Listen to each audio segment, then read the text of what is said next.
It's always a pleasure to be in Sri Balaji Medical College. Thanks, Dr. Priya, for having me again. So delighted to have my friend Rajkumar and Dr. Madhavan here. So what I'll be doing for the next 30 to 45 minutes is to walk you through some basic aspects of neurobiology of sleep. How does it move? Okay, I got it. Okay, so let me first talk about just a minute.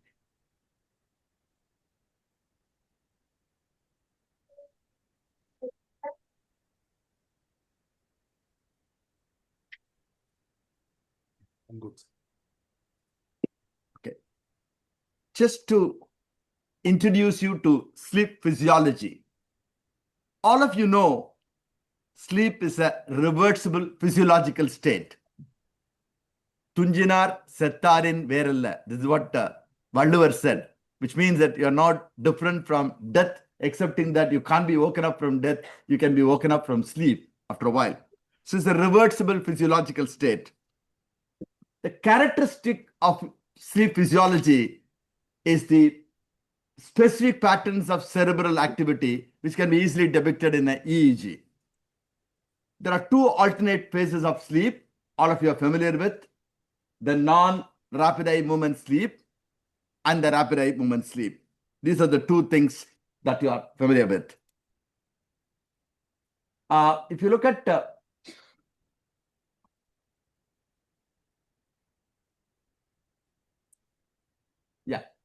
so if you look at the differences between wake, NREM sleep, and REM sleep, in terms of an attentive, right? All of you need not be completely alert and attentive while you are awake, and it is always varying. And in the NREM sleep, people can be unconscious, difficult to wake them up, and then, or they can be in blind thoughts. The REM sleep is characterized by vivid story-like dreams. The physiological features are both wakefulness and REM sleep have an increased sympathetic tone. The sympathetic tone in REM sleep is variable. There are bursts of fast saccadic eye movements. That's why it's called rapid eye movement sleep. Whereas in the NREM sleep, the sympathetic tone is very low. There are roving eye movements in the light NREM sleep. So the EEG pattern, I'll talk about it later. Here, the next one. Yes. Okay. If you look at the EEG characteristics, this is very important. If you understand both wakefulness and REM sleep are more or less similar. In the wakefulness state, if you look at it, you can see low amplitude, high frequency EEG, which is what you similarly see in REM sleep also. The NREM sleep, there are three stages in it. The stage 1, in which you're just getting into sleep, is characterized by little low amplitude EEG. But the sleep NREM stage 2 is very important, because that's the one which occupies the maximum of sleep. If you look at the sleep, I think NREM stage 2 occupies the maximum of sleep. And I think that has a very characteristic sleep spindle and K complexes. That's when you figure out what stage of sleep he is in. The NREM 3 is a deep sleep. It's usually called as a slow wave sleep. So that you have more of a delta waves. So that's how the EEG characteristics are, very, very typical of how the sleep patterns are. And I think it's very important for us to understand neurobiology from a neuroanatomical perspective. And I will walk you through each of the regions which are very relevant and specific for neuroanatomy of sleep. First of all, the basal brain. The basal brain is indeed, it plays a major role in cortical activation. And if you look at it, it is very active. The basal forebrain is very active in both wakefulness as well as in REM sleep. In both the phases, as in the EEG, you saw similarity between REM sleep and wakefulness. Similarly, this is the one which is getting activated. Basal forebrain is actually active during both wakefulness as well as REM sleep. It acts as a relay station between the reticular activating system and the cerebral cortex. That's exactly what the basal forebrain does as a relay station. The mechanism is mainly through cholinergic transmission. And I think you need to understand that the cortical activation happens through basal forebrain, mainly through cholinergic transmission. But there are other neurotransmitters that are involved, typically the glutamate, the vesicular glutamate transporter 3, and GABA. All the three are involved in the transmission apart from the predominant or primary cholinergic transmission. So if you look at the RAS, the reticular activating system, which is a very important system, I think from physiology days you've been learning about it. This is a group of neurons which are extending from medulla to the posterior hypothalamus. And its primary function is maintaining the wakefulness. And if you look at the inputs for the reticular activating system, it gets the inputs from various sensory systems. And then it sends excitatory projections to the basal forebrain, to the thalamus, and to the hypothalamus. So typically, I think the important one is the RAS, the reticular activating system, actually sends excitatory projections to basal forebrain, thalamus, and hypothalamus. If you look at the thalamus, I think thalamus is a very important region. I call it as a junction box in the brain. And I think the junction box is where everything comes in and goes. It's an important area for modulating the sleep-wake cycle. And thalamus is a relay station. It transmits the glutamatergic sensory inputs to the cortex. That's why I call it as a junction box. It plays a key role for both cortical activation as well as for sleep rhythms. Then you're moving on to hypothalamus. That's a very, very important region as far as sleep is concerned. And I think there are many nucleus within the hypothalamus which are very critical for us to understand. The first is the suprachiasmatic nucleus. The suprachiasmatic nucleus is the one which is regulating the circadian rhythms. And it is interacting with the brain, with the pineal gland, and the pituitary gland, as well as the autonomic nervous system. So this is SCN is a very key system which is responsible for the circadian rhythms. And then there is also this lateral hypothalamus. This is a singular region in which the hypocretins or orexins are there. So I think the orexins are situated in the lateral hypothalamus. There are two types of orexins, orexin 1 and orexin 2. And both are critical for arousal and wake maintenance. If you're all able to be maintaining your wakeful state, it's primarily because of orexins. And if you look at the other nucleus within the hypothalamus, we finish with the SCN and the lateral hypothalamus, but there's also this tuberomammillary nucleus. That's also very important. The tubular mammillary nucleus is one which contains the histaminergic neurons. You remember that, you provide antihistamines to people and they're able to sleep because primarily they act through the histaminergic neurons in the tuberomammillary nucleus. It receives the excitatory input from the melanin concentrating hormone neurons. That's very important. And I think the functional significance is if you have a tonic firing of the tuberomammillary nucleus, it leads to wakefulness. If it is an optogenetic silencing, it leads to rapid slow wave sleep. So that's something that you need to remember. Okay. So then there is a very important area called preoptic area. There are two preoptic areas. The ventrolateral preoptic area is very important, and also the median preoptic area. These two areas are called as sleep generating. They contain the sleep generating neurons. They inhibit the arousal systems through GABA and galenin. So I think that's a very important one for sleep generation. Whereas the orexin and other things are very important for the wakefulness, this is very important for sleep generation. It inhibits the arousal systems using GABA and galenin. The neuronal firing is predominantly occurring both during the REM sleep and in the NREM sleep. Clinical relevance is if you have a lesion of the ventrolateral preoptic area, you are going to have a complete destruction of sleep and sleep architecture. So that's something for us to remember. I think I kind of summarize the whole regions that are important, the both basal forebrain, the reticular activating system, the thalamus, and the various nuclei within the hypothalamus are very relevant for neuroanatomy and sleep. Then we'll just move on to some of the neurotransmitters and neuromediators that are relevant for sleep. The first among which is dopamine. The dopamine levels are very high during wakefulness and they are active during the active phase. I think the higher during the wakefulness and in the active phase, which is called as a dark. When you're in dark, I think that's when the dopamine levels are high. It is lower during the slow wave sleep and in the resting phase. So when somebody is resting, when somebody is in the slow wave sleep, that's when the dopamine levels are low. The predominantly you are seeing the dopamine at the striatum, like all of you know about that, right? Predominant changes are seen in the striatal region. The glutamate is the most important. I think the glutamate is the excitatory neurotransmitter. It's the most abundant neurotransmitter in the brain. 75% of the like CNS excitation is mainly due to glutamate, and it's what's most abundant neurotransmitter available widespread in the brain. And I think the levels are very high both during wakefulness as well as during REM sleep. So you'll see some of the things are common between wakefulness and REM sleep, because REM sleep is very, very similar to wakefulness, and they can be easily awoken from the state. The exception is only place where the levels are actually thalamic glutamate levels are higher during NREM sleep. Only in the thalamus region the glutamate things are higher in the NREM sleep, and otherwise you'll have it in the wakeful state. The GABA, many of you know that it is a primary inhibitory neurotransmitter.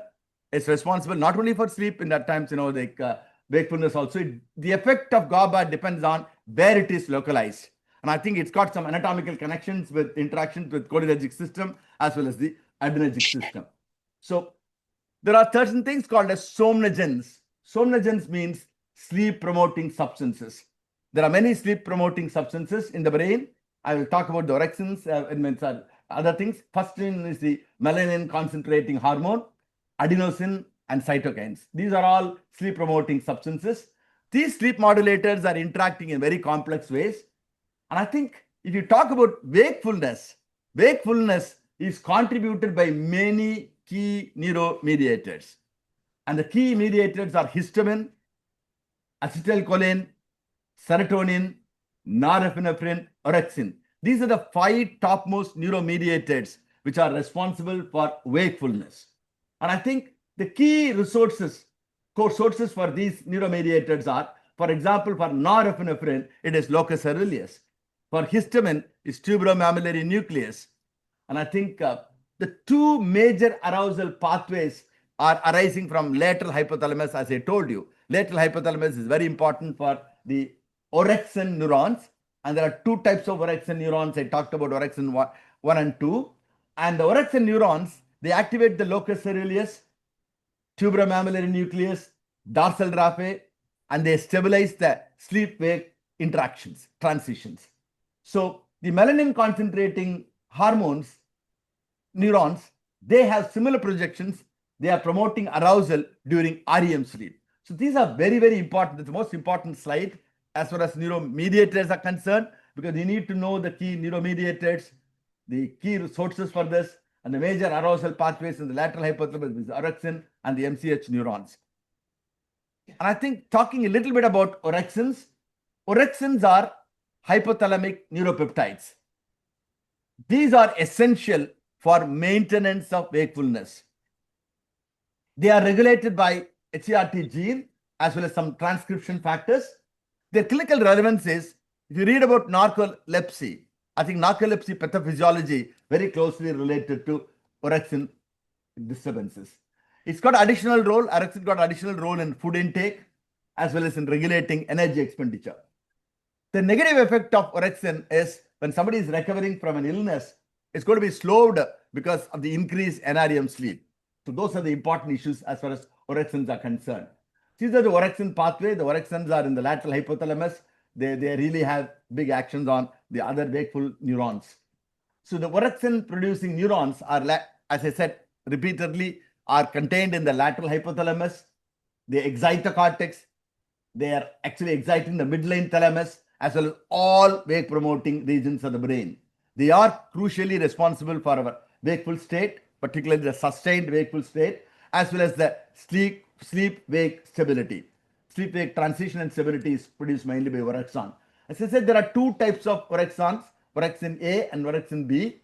Orexin A is responsible for both regulating the REM sleep and the combination of REM and NREM sleep, whereas orexin B is only responsible for regulating the neurons involved with REM plus NREM sleep. That's a fundamental difference. There are drugs that are available, DORAs, dual acting, like antagonists, and I think they are very useful in, helping sleep disorders. So in summary, if you look at people asked you, I talked a lot about the neuroanatomical regions, and I said, what are the basal basal forebrain. I talked about the thalamus. I talked about the hypothalamus. I talked about the reticular activating system. Talked about many neurotransmitters and their role in sleep as well as in wakeful state. If you want a summary of it, I think if you look at acetylcholine, acetylcholine is having a rapid firing rate during wakeful state and rapid firing state during the REM sleep. As I said, there are very, very similar things between wakefulness and REM. So acetylcholine cholinergic transmission is high during wakefulness as well as REM sleep. If you look at the monoamines, all the monoamines, there is a rapid firing that is happening in the wakeful state, and it is probably, like a little slower firing rate during NREM sleep, and it is kind of, like little or no firing during REM sleep.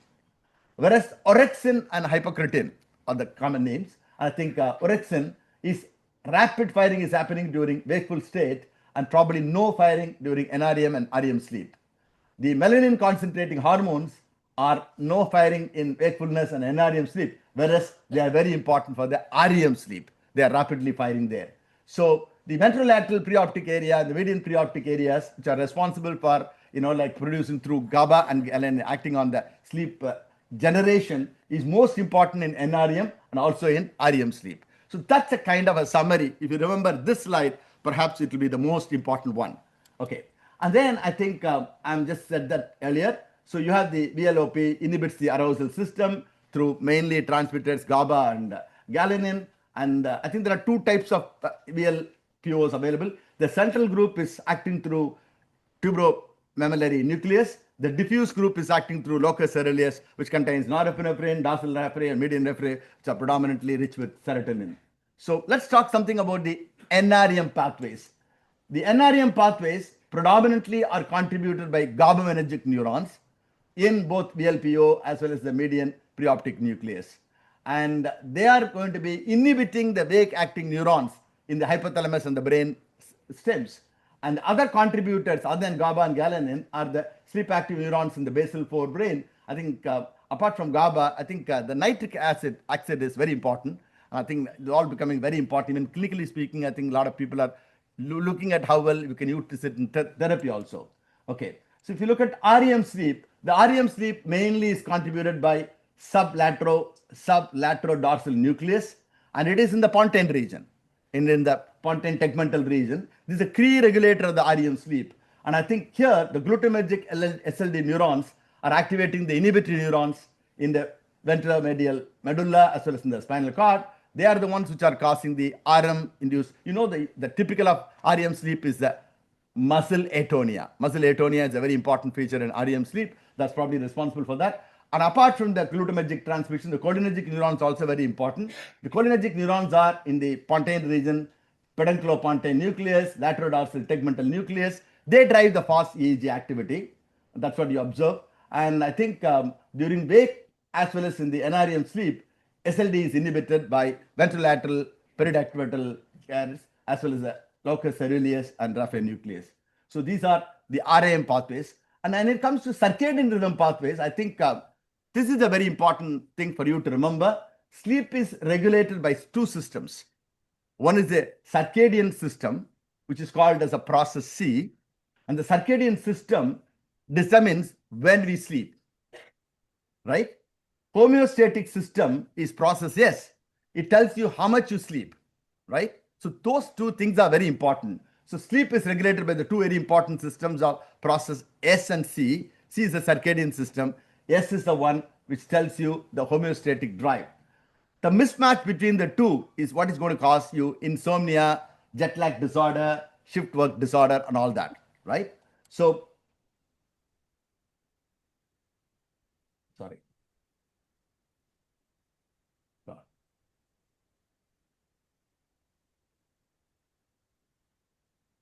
So if you look at the suprachiasmatic nucleus, which I already talked about, we call the suprachiasmatic nucleus as a master circadian pacemaker.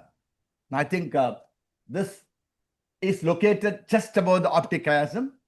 It receives direct retinal input via the retinohypothalamic tract. That's why you are so connected with the external world, and the dark light cycle influences so much, synchronizes the internal clock with the light dark cycle. So that's a very important arena within the hypothalamus. The SCN has an output pathway. It relates to subparaventricular zone, and through that to the dorsomedial nucleus. The dorsomedial hypothalamic nucleus is very important because it is going to activate the wake promoting systems like orexin, locus coeruleus, which contains abundantly norepinephrine, and it inhibits all the sleep promoting preoptic areas. So that's a very important, they're all interconnected. And I think the melanin control of the SCN is also very important. SCN controls the pineal melatonin rhythm. For example, during the daytime, there is a GABAergic inhibition. A GABAergic inhibition leads to direct lowering of melatonin. So during daytime, the melatonin levels are very low. During the nighttime, the glutamagic activation is actually leading to increased melatonin. So in the night, the melatonin increases. Light at night suppresses the melatonin. So if you're going to be keeping your lights on, television on, and sleep, it's going to definitely affect your sleep rhythm a lot. So the homeostatic sleep drive, the process S, is also very important because if sleep pressure increases the time that you're awake, you keep awake for a long period of time, there's the sleep pressure builds up, and then it drives you homeostatically towards sleep. It dissipates during sleep, particularly during the NREM sleep. And I think the key mediators for this homeostatic sleep is adenosine, cytokine, prostaglandins, and BDNF. These are all very relevant for homeostatic sleep drives. Okay, so there is also this REM, NREM, and circadian interaction that is taking place. The REM sleep is accumulating during NREM. I think that pressure, the REM sleep pressure is accumulating during NREM. The circadian clock times the REM episodes. And I think the SCN neuronal activity is very high during wakeful state as well as during the REM sleep. It is very low during the NREM sleep. Okay. Finally, I think the molecular clock is very important because we are really knowing a lot about the cellular clock genes. And I think the clock gene, BMAL1 are all called as activators. The purr and cry are called as the repressors. And so there are other emerging research that's happening. And they are also saying, apart from SCN, which is a circadian rhythm contributor, and I think even lateral habenula is also a very important contributor in sleep physiology. Circadian rhythm is not just only situated in SCN, it's also very much distributed across the brain regions. That is something that the emerging knowledge is telling us. The last of the presentation is critical because Dr. Madhavan Seshadri is going to walk you through the workshop on CBT. So you just may be wondering, why do you talk about neurobiology when you talk about CBT, right? So it's just going to make some connections between why this becomes very relevant for clinicians to know about CBTI when you are managing chronic insomnia. So chronic insomnia has very specific neurobiological aspects to it. And I just want to tell it. So the summary of whatever that I talked so far can be picturized like this. So there are two processes involved in the sleep model. One is the process C, which is the circadian rhythm, for which the SCN is very important and the melatonin is important. That's process C. And the homeostatic drive is very important. There, adenosine, cytokines, and like prostaglandins are important. But I think that's a homeostatic drive, which drives a person to sleep when he is awake for a long period of time. And this is what determines when you sleep and how much you sleep. And I think there is a sleep-wake flip-flop switch that is available. That's very important. How the switch happens between wake and sleep. If you talk about wake, the critical mediators are orexin. The orexin is increased. The norepinephrine from the locus coeruleus is increased. The serotonin is increased and dopamine is increased. These monoamines are increased. So that's in the wakeful state. And the person is hyper-aroused. When they are very, very high, the person is hyper-aroused. And in the sleep, I think the VLPO, the ventrolateral preoptic region is very active and that is increased. That actually has an inhibiting effect on the arousal system through GABA and galenin, right? That's a summary of what we talked so far. So a person can be in a hyper arousal state or they can be in a stable sleep state. That's how the wakefulness and sleep flip-flop occurs. Having known that, you please think about a chronic person with a chronic insomnia. A person with a lived experience of chronic insomnia is in a hyper arousal state. One of the ways of conceptualizing sleep disorder is not thinking about somebody who's sleep deprived, somebody who's actually being hyper aroused. And if you conceive sleep disorder as a hyper aroused state, that's why people are not sleeping well. And I think that's what happens in many people with chronic insomnia. The hyper arousal leads to many things. One is the increased sympathetic tone. and the second is increased cortisol levels, and there is a high frequency EEG, and there is increased orexin. That's a summary of what actually happens in like hyperarousal states. So increased sympathetic tone, increased cortisol, high frequency EEG, and increased orexin. That's what happens in a state of hyperarousal, which is an equivalent of what leads to. So if you look at what happens due to sleep loss, there are two very important things that are happening. One is the limbic activity is hyper. There is a hyperlimbic activity that happens to the brains of people who have sleep loss. At the same time, the prefrontal activity and the connectivity to the limbic region is very much reduced. That kind of summarizes what really happens during sleep loss in the brain, right? So let's talk about what happens when the amygdala is hyperactive. See, amygdala becomes very hyperactive after chronic sleep loss. So what happens during chronic sleep loss? It amplifies the amygdala's reactivity to negative and emotionally salient stimuli. All of us face negative stimuli and negatively negatively valent stimuli, right? But we don't get triggered so easily. We don't react so much. Our reactivity is not so heightened. Whereas in people who have chronic sleep loss, the amygdala reactivity gets very much amplified. With the result, you're going to be going to the bed and going to be actually ruminating about all negative things that have happened in the morning till night or happened in the past. And that's what's going to stop you from sleeping, because you're completely brooding over these intrusive negative thoughts are going to be hurting you. So chronic loss leads to amplification of amygdala reactivity. Exaggerated amygdala response is very disproportionate. If you really look at their story, what they're talking about is very minimal conflicts with the spouse. And I think this is a phenomenon what we call as friend becoming a foe. I think you really exaggerate certain things and say, I'm really living in a miserable environment. I don't think I can live any longer in this. So anything that happening in the environment is processed as highly intimidating and threatening because of the amygdala reactivity. So there is an emotional reactivity which is very high. There is an increased anxiety. There is increased irritability. People are very angry and hostile to the people who they live with. And there is a bias towards the threat perception. All these things are going to happen. And that's a cognitive distortion that happens in people with chronic loss, sleep loss. Okay. So there is also this medial prefrontal cortex, which is very, very important for the top-down regulation, right? The normal role of medial prefrontal cortex, the medial prefrontal cortex exerts the top-down inhibitory control over the amygdala. I call it as a brake of the brain, right? And it's able to apply the brake. And I think the amygdala reacts, and I think you're able to apply the brake mainly because of the normal role of the medial prefrontal cortex. This is the one which is regulating our emotional regulation. Younger people who are not able to regulate the emotion, I think there is a failure of connectivity between the limbic and the prefrontal connections. That's what happens when they're about 14, 15. They're not able to exert the brake. And emotional regulation could also be important for older people. Contextual appraisal. How do you actually appraise the context around you? And extinction of exaggerated fear responses. For all this is medial prefrontal cortex is responsible. So what is the effect of sleep loss? The effect of sleep loss is there is a reduced medial prefrontal cortex activation. And secondly, there is a marked reduction in the functional connectivity between the prefrontal cortex, medial prefrontal cortex, and the amygdala. So, in summary, you can say sleep loss. If somebody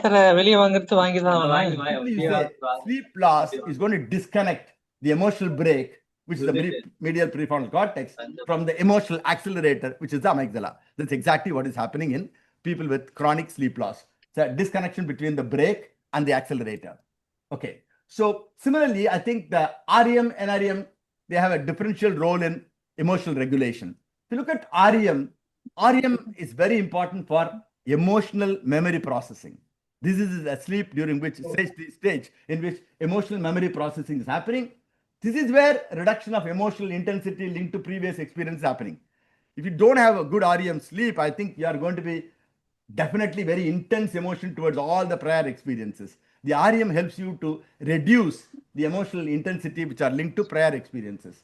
Compared to NREM sleep, particularly the slow wave sleep, the stage 3 sleep, in the stage 3 sleep, which is very responsible for anxiety reduction. I think when you sleep really well in the deep sleep, that's when people are less anxious. And it's also able to restore the medial prefrontal What is the cortex topic you have integrity. chosen? Functional integrity is very well maintained when the sleep is very much good, particularly when somebody goes through not slow suicide wave sleep counseling. very well. The NREM stage 3 sleep. The I don't quantity and know, quality of how can I slow do wave sleep is very important because they really predict the people who are anxious, they don't have a good sleep. They always come and say, no, I never had a fresh and deep sleep at all. And I think the next day levels of anxiety is predicted by actually sleeping very well. The re-engagement of prefrontal regulatory networks is also very important for the slow wave sleep. So slow wave sleep is also very important. So look at what are the other things that are happening other than the amygdala reactivity. There is also this associated physiological changes that are happening in chronic sleep loss, which is the increased sympathetic tone, elevated cortisol, increased skin conductance and blood pressure, and altered pupillary reactivity. All these things are happening, and they are correlating very closely with the amygdala hyperactivity.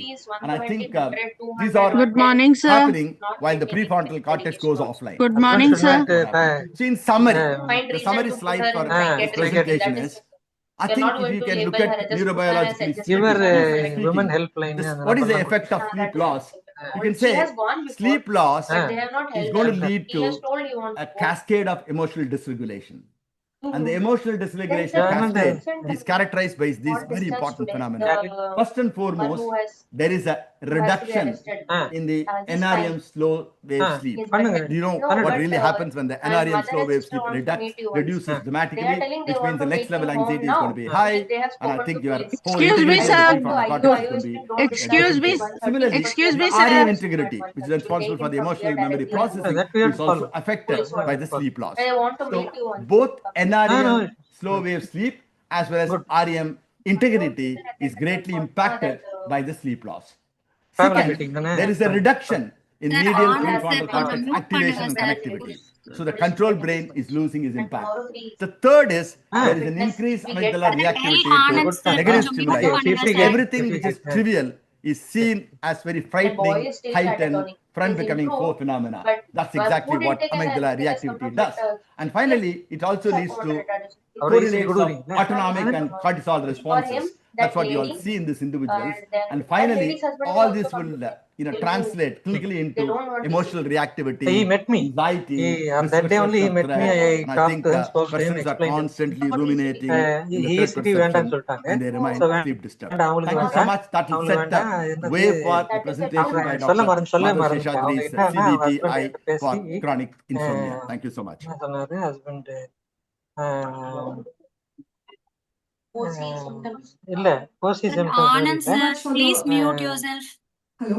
Thank you husband very clearly much for the says interesting the onset of sir. illness is only You have taught us all about neuroanatomy, neurophysiology, the circuits, the neurotransmitters, the mediators, the somnolence. And you have also taught us about, in simple terms, like emotional brake, emotional accelerator, friend versus foe. You've taught us what happens when a person is having chronic sleep to different parts of sleep.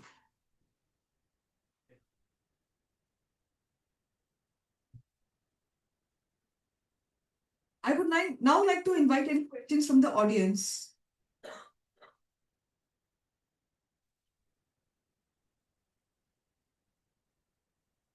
Any participants can share their questions in the chat box. Hello. All the online questions, all online participants, if they have any questions, please share them in the chat box and we will ask sir.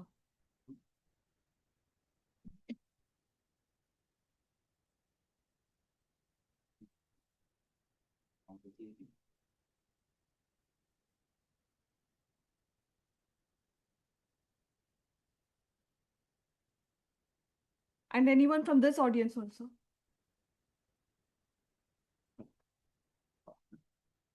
Switch off the PowerPoint.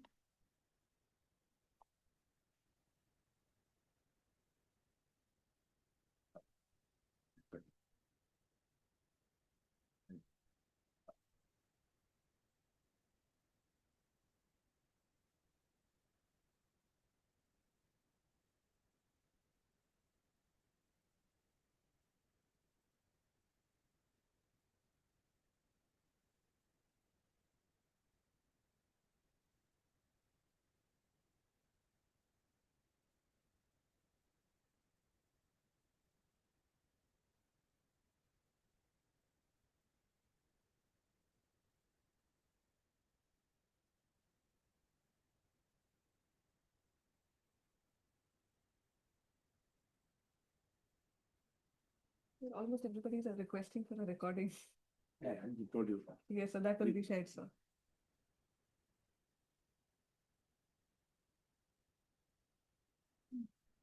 Good question. Give the pen drive to sir. That's it.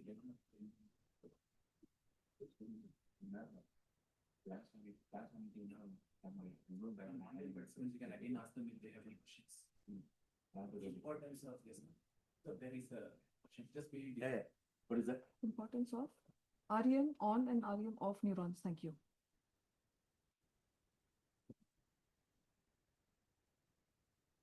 On Ramon and Ramon. REM on and REM off. What exactly mean by that? You had a slide, right? You had a slide. You can ask them Yeah, directly in the mail.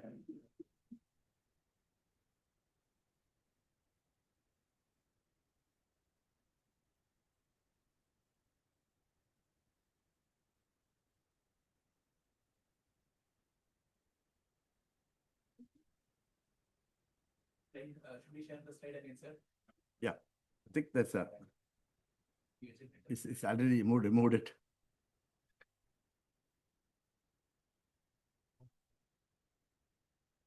Can I just answer it without the slide also? The sublaterodorsal nucleus, which is in the pontine region, is a key regulator of the REM sleep. The glutamagic SLD neurons actually activate the inhibitory neurons within the ventromedial medulla and the spinal cord. And they also cause the REM-related muscle atonia. That's exactly what happens when you actually, the glutamagic SLD neurons are responsible for activating the inhibitory neurons within the ventral medulla and the spinal cord. And it is actually causing the REM-related muscle atonia. Whereas the cholinergic neurons, they are primarily the ones that are responsible are pedonuclear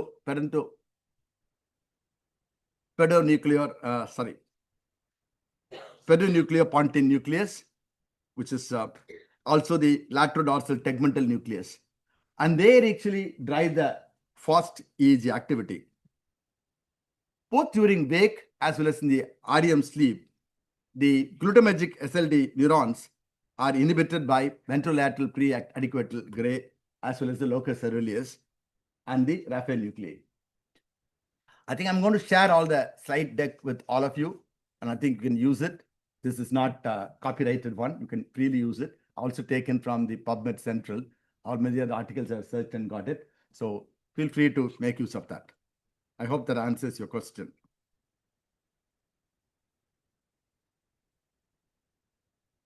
Yeah.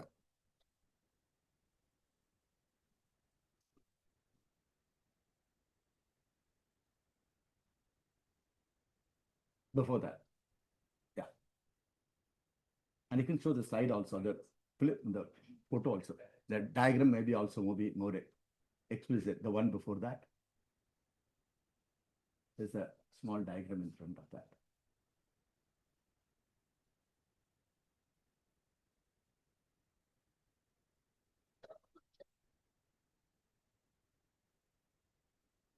Any questions? Any other questions?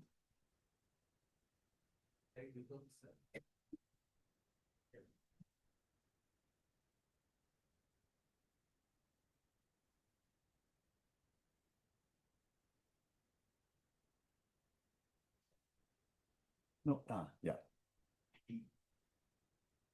Yes. That's a REM on and REM off.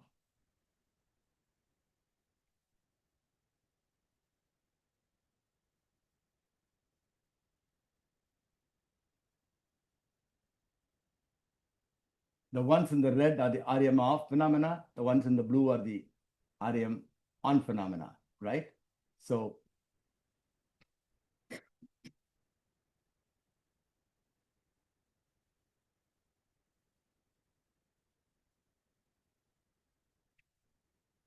is that. Thank you.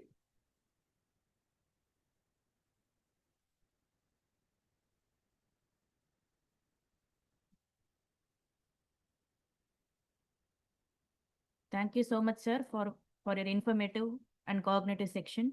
Now, I would like to request Dr. Priya Sivashankar. Long is too long for the continuation of prescription of sleep medicines. How long is too long for continuation of prescription sleep medicines? Which of the drugs we frequently prescribe for sleep least distort the sleep architecture? I think this is really a question which is a very general question, not really related to neurobiology. In my clinical opinion, the class of drugs that do not interfere so much the sleep architecture is both the DORAs as well as the Z drugs.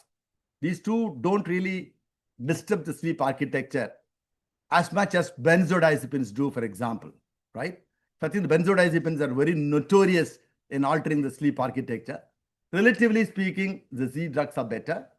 And the DORA is particularly certainly better. Also because DORA has certain very specific things, like it doesn't cause the kind of instability and the balance disturbances that happen during night when you get off from the sleep. A lot of people who consume sleep medication fall off and have the fracture that happens particularly in older people. That does not happen very much with DORAs.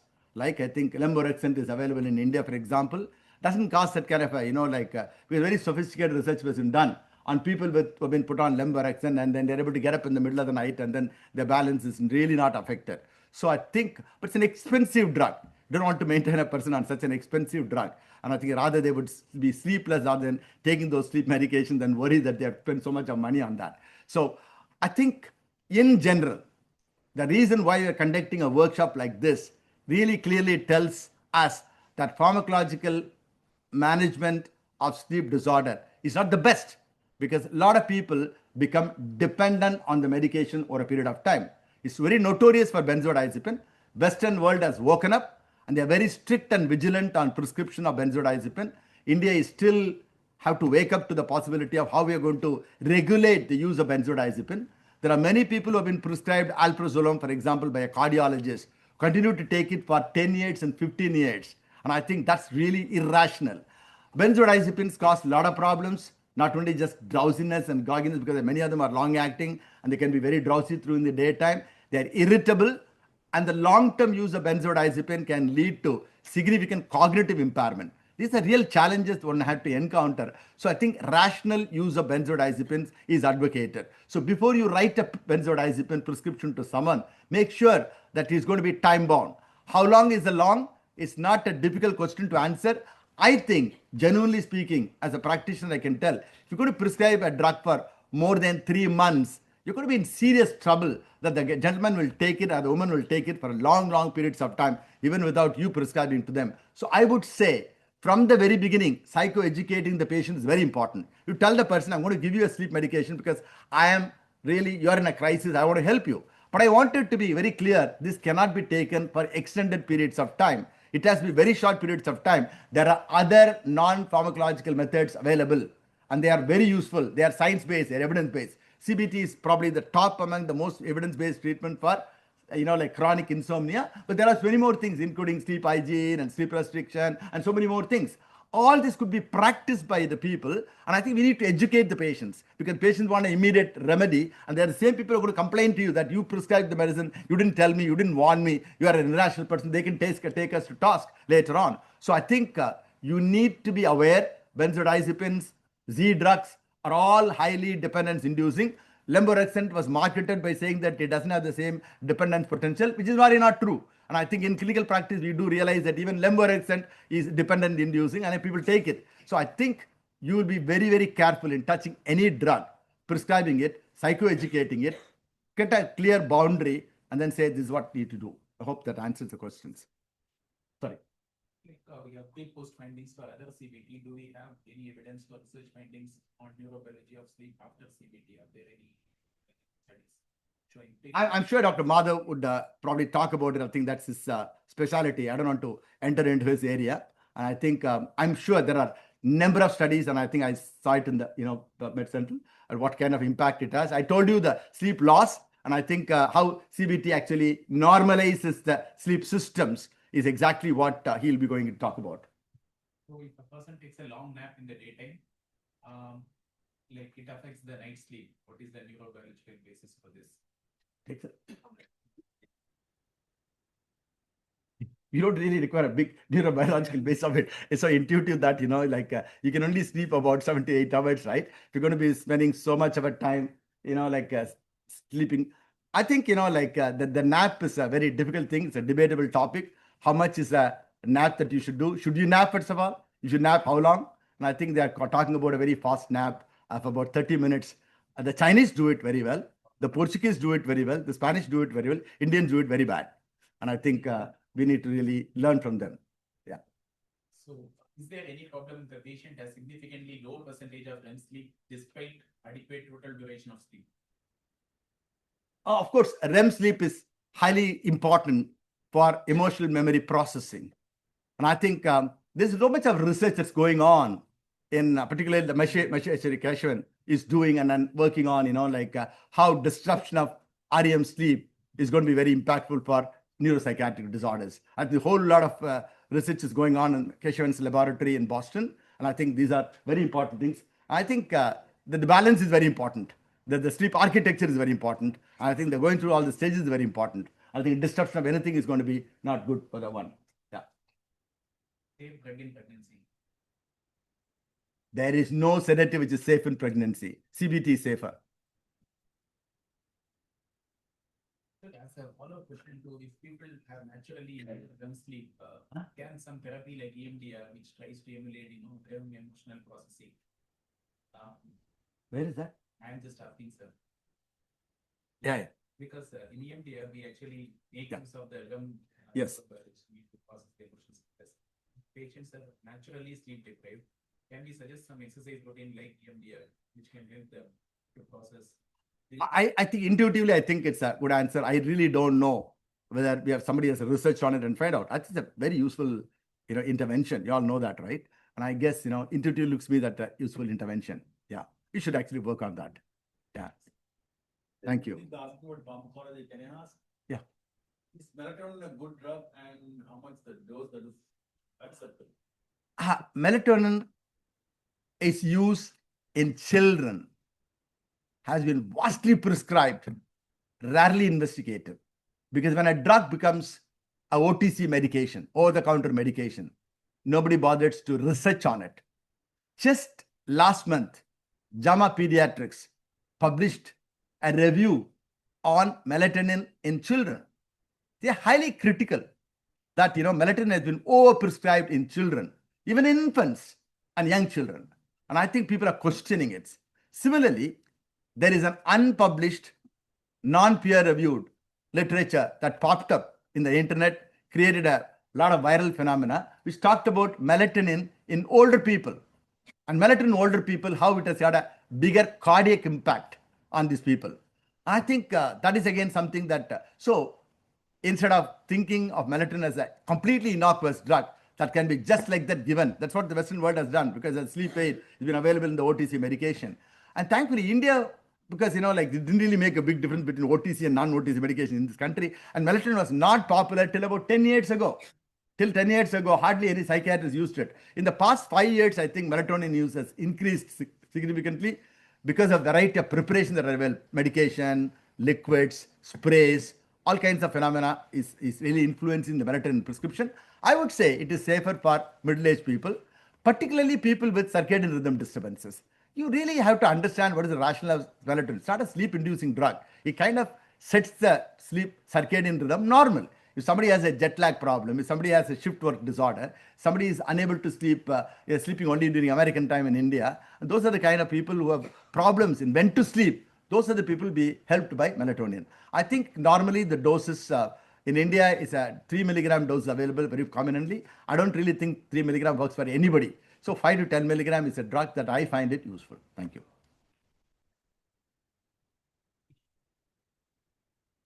Magnesium's role in sleep is quite well known. I seem to be answering all the pharmacology rather than neurobiology. People are interested. I think, there's a lot of companies that suddenly come up with magnesium. It used to be available as supplement from the Western world. Many people who came from the Western world used to bring in the magnesium and say, this is what my general doctor, GP gave me for magnesium and it's innocuous. Why are not prescribing? We didn't have magnesium. Today, thankfully, it is available.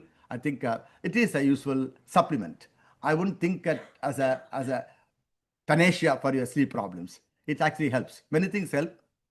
I think regular exercise helps, and discipline helps, and I think those kind of things. Magnesium also helps. Magnesium and the salt. Glycinate helps or magnesium helps? Yeah, that's a So glycinate, threonate. So Yes, yes. Additionally. yeah. Thank you.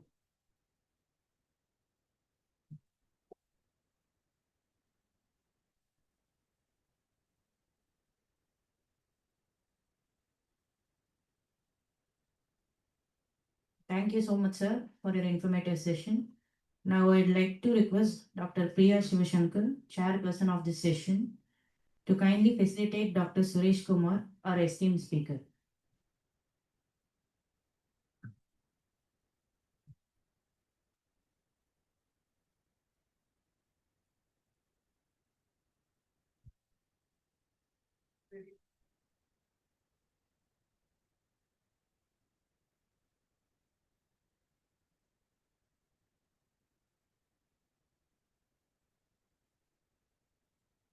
I now have the honor of inviting Dr. R. Rajkumar, sir, the chairperson of this session, to kindly share a few words about our next esteemed speaker, Dr. Madhavan Sheshadri. Dr. Rajkumar sir is an MD psychiatrist and DPM and former professor and head of the Department of Psychiatry at Sri Balaji Medical College and Hospital. He has made significant contributions to the field of psychiatry with special interest in de-addiction psychiatry, neurocognitive assessments in diabetes and community psychiatry. He has authored several original research articles and journals and made World Health Organization fellowship in drug dependence management with international training and experience in Malaysia, Hong Kong, and Thailand. He is also an international associate of Royal College of Psychiatrists, UK. Sir, we would be honored to hear your thoughts on introduction of Dr. Madhavan Sheshadri. May I request you to kindly take over the session.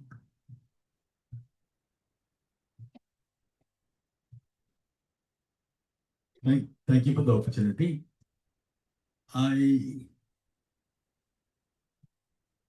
It's a teacher's pride and arrogance to see his students making strides once they leave the teacher. And I'm very fortunate in that many of my students have made great strides in psychiatry and in various countries in the world, not only in India. And one of them is Madhavan, who was with me nearly about 30 years ago in IMH Chennai, and then preceded me to UK around 2000, and he was in the system as a consultant psychiatrist in Bedford, but now was in Leicester, and then he had to leave UK for personal reasons, and now he has gone and settled down in Perth, Australia, as a consultant and also practicing psychiatry in Perth.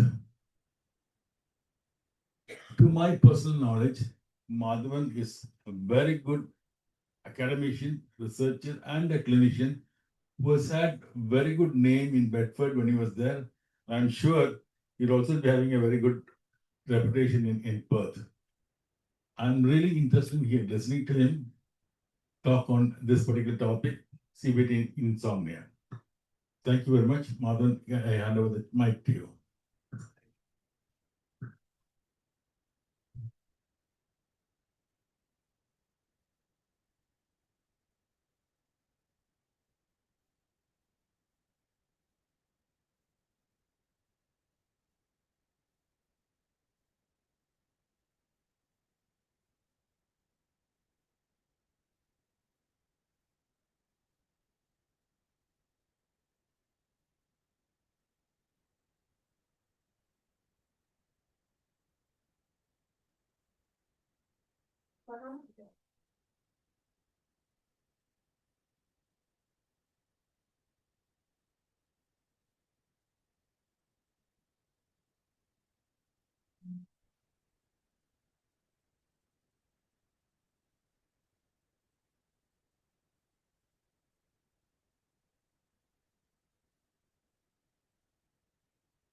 So dear all, for this session we have muted everybody. If there is any interruption, do let us know.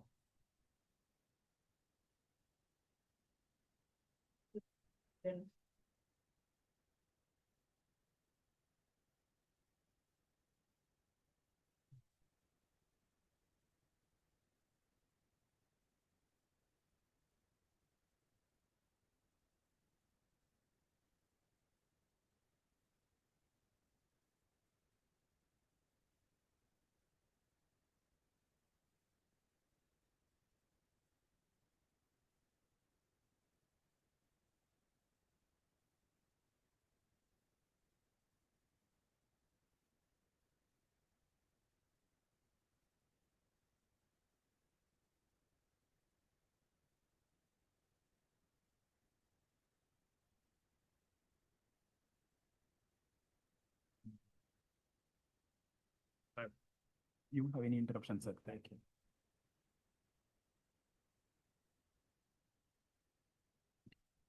First of all, thanks, madam, for inviting me to this presentation and the conference. And it is my privilege, more than privilege, a honor to be with my teachers here. Thank you, sir, for this. And Suresh Kumar sir has covered everything that is to be done in maybe 1.5 years' time. And one thing he has given is the switch, the drives and other things, which are important in CBT. So I'm sure the whole day he has given the very good introduction for the day. And my first presentation, this one, it is not about the actual process of CBT, but it is about what we did in our place, and it's an ongoing thing. So I'll go through the slides. This is about the effectiveness of CBT, because one of the questions here is how effective. It is not based on the neurobiological research, but on the clinical thing, how effective CBT is with people suffering from insomnia. First thing I need to tell that this is the place where I work now. It's a beautiful small unit. It started 3 years ago when I went there and they needed someone. So that's how I took over. We have 40 beds and 20 of those beds are for people with emotional dysregulation. As Sir said, people come with now they commonly call EUPDs. So most of the places, they don't take patients because once they come in and stay for some time, that's it. So we have programs. One of the program we started when I went there is CBTI. We have an excellent OT. With the help of OT, we are running this program. And it is nearly 2.5 years now we have been running this with very good results. Only thing is it's a group intervention. So we started collecting the data, and the data that we are going to see are basically from them. Thank you.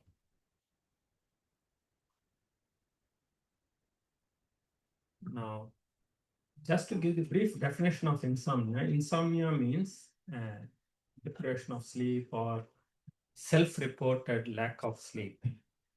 And that is one component of it. But the other component is daytime drowsiness and difficulties with cognitive function and various functioning. So if we think about people with insomnia, it is not just sleep, it is also during the day what happens. And as Sir presented, we always think about short term, but the actual definition of insomnia is insomnia for more than 3 months.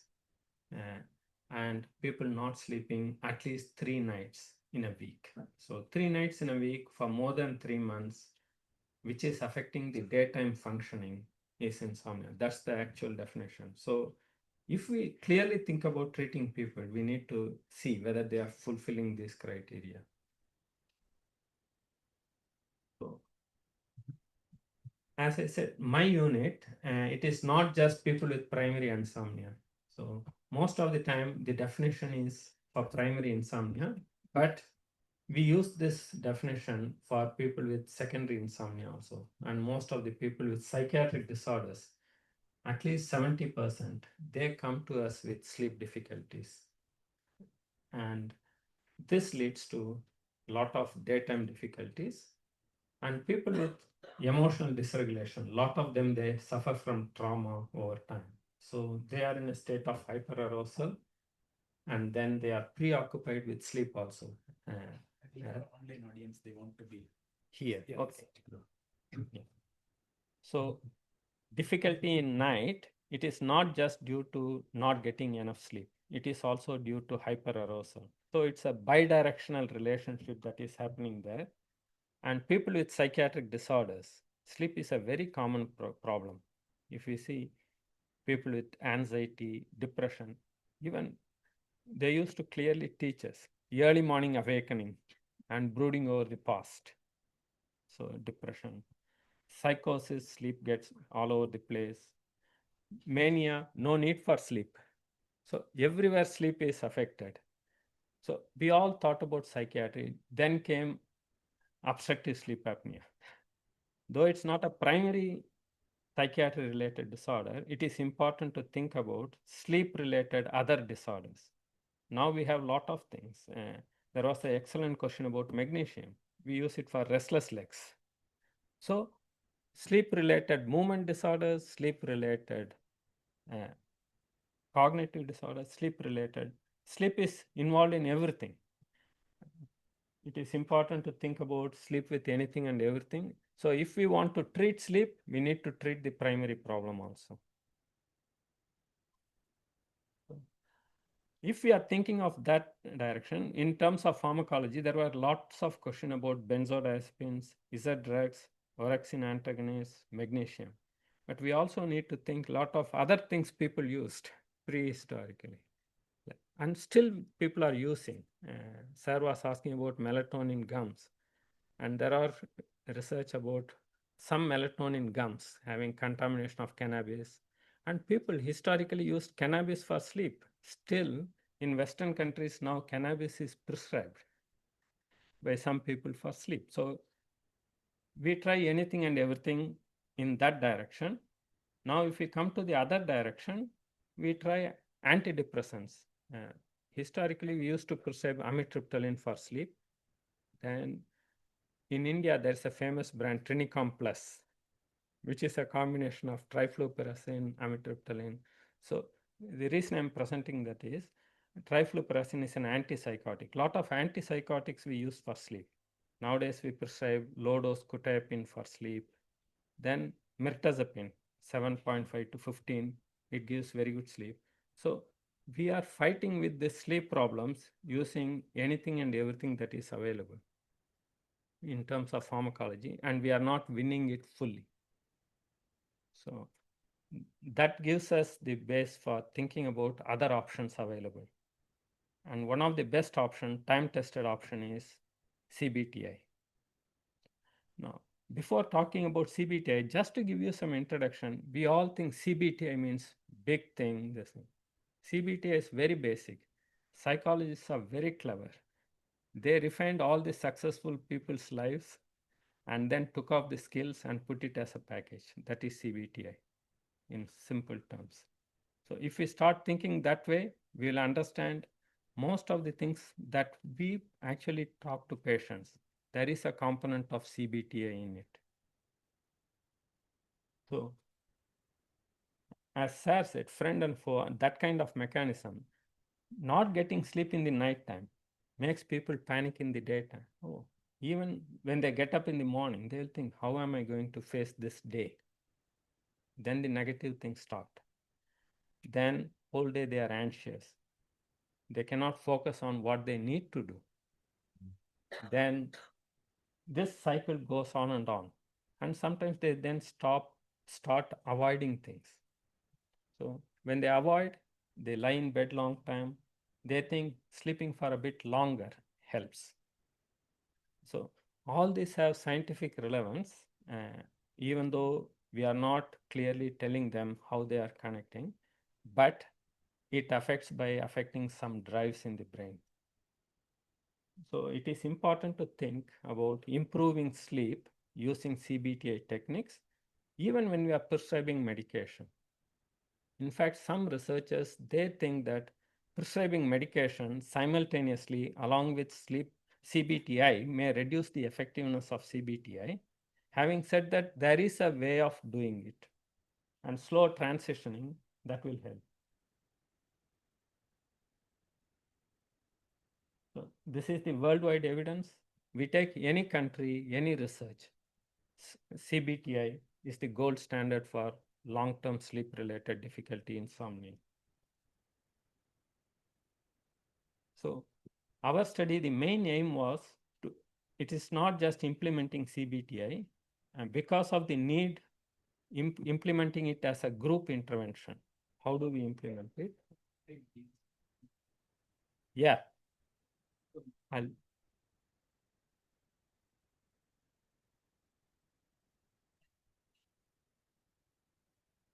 So the importance is to see the effectiveness of CBTI in a group, because when we get patients one-to-one, it is easy to do a lot of things. In a group, sometimes it becomes very difficult. And also in a group, many times patients, they don't come out very easily. So we think about how to do these things. Also, when in a group setting, lot of patients come from wide range of things. It is not only people with highly intellectual things. It is also not just people with highly motivated environment. Because if I say 20 patients, 5 of them, they come here purely with suicidal thoughts, distress. Their thought is about how I am going to be safe. They don't think about sleep. So how to do some motivational work with them and bring them in. So it is not going to happen in one session. So we have this program, and the purpose of our work was to see the effectiveness in a group setting and also in our place, that is a transitional care unit. So we have a committee called GECCO committee or quality improvement committee. So we drafted this plan and we got permission from them as a quality improvement project. And this part of the study is for the past 2 years, April 23 to April 25. And the tool that we used is actually for psychosis, sleep well, feel well with psychosis CBTI program.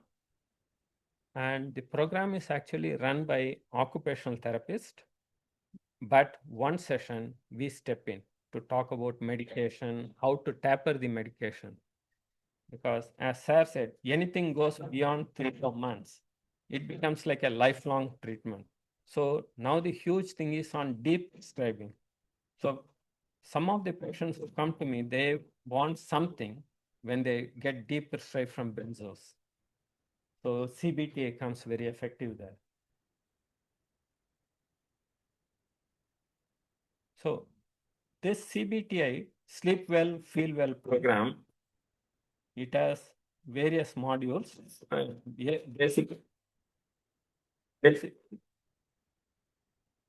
Basically, there are 8 modules there, which are divided into 4 sessions. And we have resource pack for the patients with PowerPoint slides and other things. There are some YouTube clips there. And in the end, we also included some online CBTA based things. So patients can go through them.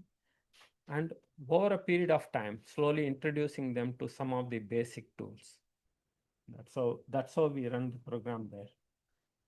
And I have removed some of those slides from the workshop, this one, but each session we give the basic thing, insomnia severity index and Epworth sleepiness scale, because by definition, if the person cannot sleep in the night and it affects the daytime functioning, then we think about insomnia. There are few things we didn't do, which we originally wanted to do. That is to rule out obstructive sleep apnea, then to think about other things. We got permission from another very useful tool called Pittsburgh Sleep Quality Index. And they are very nice people. They gave permission, but because of the way we are doing things, we made it very simple with only these 2 tools. Then we started collecting data, and our unit is a pure voluntary unit. What it means is patients come in voluntarily, they stay there. So they will stay there for a few days, sometimes 2 weeks, the maximum period is 4 weeks. And some of them, they don't want to fill anything. So we have to work with all sorts of things. We cannot force anyone. So based on pre and post questionnaire, we started collecting data. So it's a pure open clinical study. It's not a research study in the sense we didn't blind anyone, we didn't control anyone with it. And this is the tool. It's a very simple book, and it is written by a psychologist and a team of psychologists who did it and did the study. They converted CBT terminologies into very simple terminologies. So that helped us a lot. And this is the resource pack for the clinicians. So there are 4 sessions, as I said. Each session lasts for 90 minutes. And we divided 2 modules into one session. So 2 modules in one session. So total of 8 modules. These are the 8 modules there. And you can clearly see some of them are about psychoeducation, learning about sleep, behavior sleep skills, then about how to maximize the energy during daytime, then working on unhelpful beliefs. That's the core component of cognitive therapy. Then dealing with worries, another core component of CBT. Then behavioral techniques, relaxation, then working with triggers, then maintaining wellness. So some of these are related to sleep hygiene. Some of these are related to various behavioral techniques. In fact, if we look at the American Academy of Sleep Medicine, they actually gave clear guidance. We thought about sleep hygiene. Even talking about sleep hygiene is a big thing, but they say standalone sleep hygiene is not very effective. So they don't recommend it. What they recommend is we can combine sleep hygiene with some of the behavioral techniques, and they are called BBTI, brief behavioral techniques, or with CBTI. Then it becomes very effective. And luckily, we have a neuropsychologist who was very good with statistics. So we did some statistical analysis of this data that we collected. So in the 2 years, in the short stay ward, we had around 364 patients, of which at least 225 attended one session. And 53 patients, they completed all 4 sessions, at least one cycle. And for some reason, we couldn't collect the data for all 53. We could get only from 39 patients. So the final results that we got are from these 39 patients. Hopefully, over time, we'll have more results coming in. And of the patients, the initial number, mean number of sessions attended by patients was around 2.5 sessions. And the good thing was all the variables were normally distributed. And of those patients who did not complete all 4 sessions, 40 patients had very short stay. And then 121 patients did not attend all sessions for one reason or other. For example, they may go in few days, or there could be some therapy interfering behavior, so we had to discharge them from the unit. And some of them, they didn't want to even attend the session because all they wanted was something to sleep, something to block their trauma. Now, so the mean age was around 43 because we cover the working age population, 18 to 64. And if we think about the insomnia severity index, around 70% of the patient, they had significant sleep difficulty in our unit. And then daytime sleepiness. It could be due to various reasons. One, they cannot sleep in the night time. Second thing, we give medication for sleep. Then daytime, they become very drowsy. So we took only moderate to severe for the insomnia category in terms of insomnia severity index, whereas Epworth scale, even the mild one, we took as important one. So 35%, some way their daytime functioning was affected. If we look at this slide, it will tell you subthreshold, mild, moderate, severe. This is how both the scales are divided. So it was very easy for us to correlate things. And the previous slide, it actually converts them into a graph. In terms of sex, females were the common ones because you can see EUPD common in very female population. But nowadays, even in males, we have EUPD diagnosis. And the upcoming one is more people with non-binary, that kind of thing. Then in terms of diagnosis, commonest is depression, very common sleep issues. The next one is EUPD, followed by anxiety disorders and various disorders. And our unit, we take patients we don't just think about the diagnosis. We take people with symptom-based problems. And if we see here, so this is baseline and post-intervention. If we look at this first slide, first row, insomnia severity index, baseline and post, actually the normal range has improved. Whereas if we see overall, actually everything is coming down. What it says is that with CBTI, their sleep started improving. So some of the people, they started feeling that yes, we are getting better sleep, it is getting into normal rhythm. Same way, Epworth sleepiness scale, again if we see, there is some improvement here. From 28 people who had this one, 34, they felt that I don't have much problem. So this is dividing them again into graph. So pre-intervention and post-intervention of these 39 patients, actually there is a significant reduction.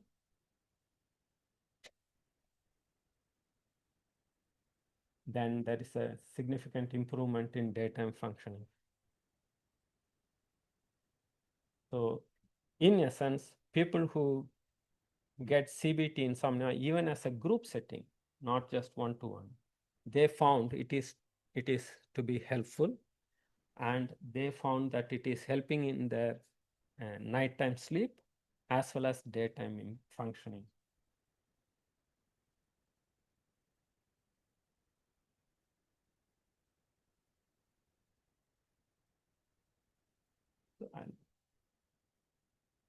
So in discussion, our studies actually. Yeah, I'm trying my best. Only thing I can shout from here. So, but we have come to the summary. Basically, CBTI group interventions, CBTI in any form, but CBTI in group intervention is equally effective to improve the nighttime sleep as well as reduce the daytime insomnia. That's the summary of the whole study that we are doing. And we are finding the same results, but we also found that the original module that is developed for CBT for psychosis, it is for CBT insomnia for psychosis, it can be used in general population also. That's another finding that came out of this study, because CBTI for psychosis, we started using a lot of simple things. Because people with psychosis, they have cognitive difficulties, they cannot process a lot of information. Having said that, the same interventions can be used in general population and they are very effective. Few things, as I showed in one of the slides, around 300 people got admitted, 225 actually participated in at least one session, but only 39 we could do the full data analysis, which is almost like many open studies that we do, clinical things, not things. And so there is a high attrition rate over time. The second important thing is we use self-reported measures. So what it tells us is that what patients tell, we take it and move on from there. And we don't have a control group. So it is all based on, and there are few other limitations here. The number may appear very small, but it is a good number. Having said that, there are various other variables there. Patients who came to us, they had a lot of trauma, then they use a lot of drugs. Common drug is meth. The next one is cannabis. Cannabis is no more a drug there. It is used day-to-day life. We can get very easily than a bottle of water there. So those things, and also a lot of benzodiazepine prescriptions. When they want to come off it, the sleep architecture is damaged. So we didn't go through those variables here. And we took them, worked with them, and we got good results here. So we all work for Department of Health. This is the East Metro Health Service. I have very good support from multidisciplinary team here. That's what makes me do things there. And it is not funded by anyone. So it is all purely clinically driven. And these people who wrote this module, they are excellent people. They gave us permission from the beginning. They told you can use any slides. If you are going to present anywhere, teach anywhere, you can show our slides. And anything in between also, we went to them and they gave us all the guidance to continue our work. And they are still supporting us. Thank you.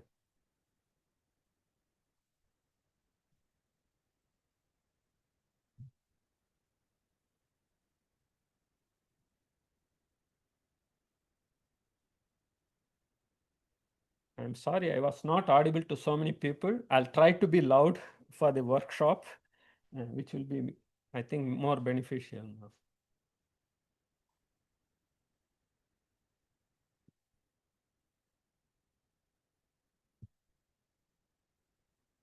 Any questions?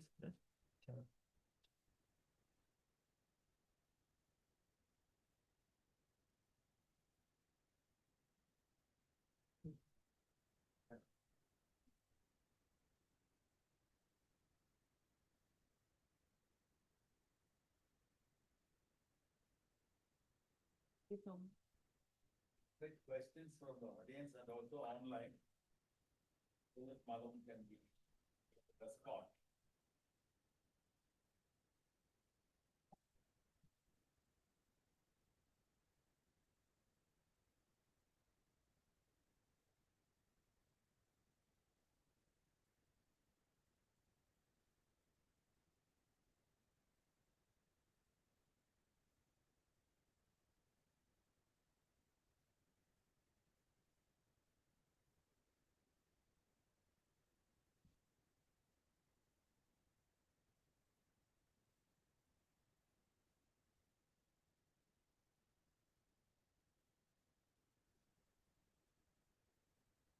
Yes, ma'am.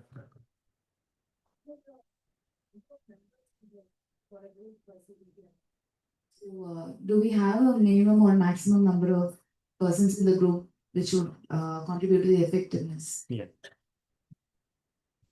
We have 20 patients at any time, and it's a voluntary one. So most of the times we get around 8 to 10 patients that are attending the groups.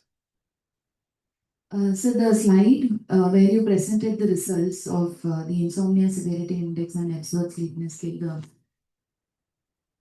the tables are the pre and post tables. So I didn't understand the categorization of subthreshold, moderate, and severe. So is it based on the severity scores for both or? Yeah. If we go to insomnia severity index, the scale itself, they categorize as mild, moderate, severe. Same with the Epworth sleepiness scale. That's what we have used here. But for Epworth sleepiness scale, even mild one, we took it important because daytime functioning is very important. Whereas for insomnia severity index, the moderate and severe. That's what it is, more than subthreshold and this one. So it is almost equivalent of mild, moderate, severe. Okay. If we go through the scale, it is very clear there how to analyze it. They are very simple things, very easily usable in our clinical practice. Yes. So that was, they were asking what is the reason for the dropout in the study, sir? Yeah, very interesting. As I said, our unit is a voluntary unit, and most of the time patients stay there for up to 4 weeks. But sometimes when patients are highly suicidal, we need to transfer them to acute ward. Sometimes patients, they don't want to stay there because from the beginning, we clearly tell them, if you are coming here for a medication, you may not get it. You are coming here to learn skills for life. So many patients, they don't like that. And some patients, if they involve in therapy interfering behavior, self-harming, or they take drugs, still we have an excellent peer group and other things. So we sit with peers who are people with lived experience. We also spend time with patients, give them 1 or 2 chances. But sometimes patients say, doctor, the reason I'm doing all this is to show my distress to you. So you need to understand how distressed I am and I need a medication. So they all drop out of the study. Excuse me, sir. Oh, Yeah. yeah. So you were doing this intervention for the patients with insomnia, right?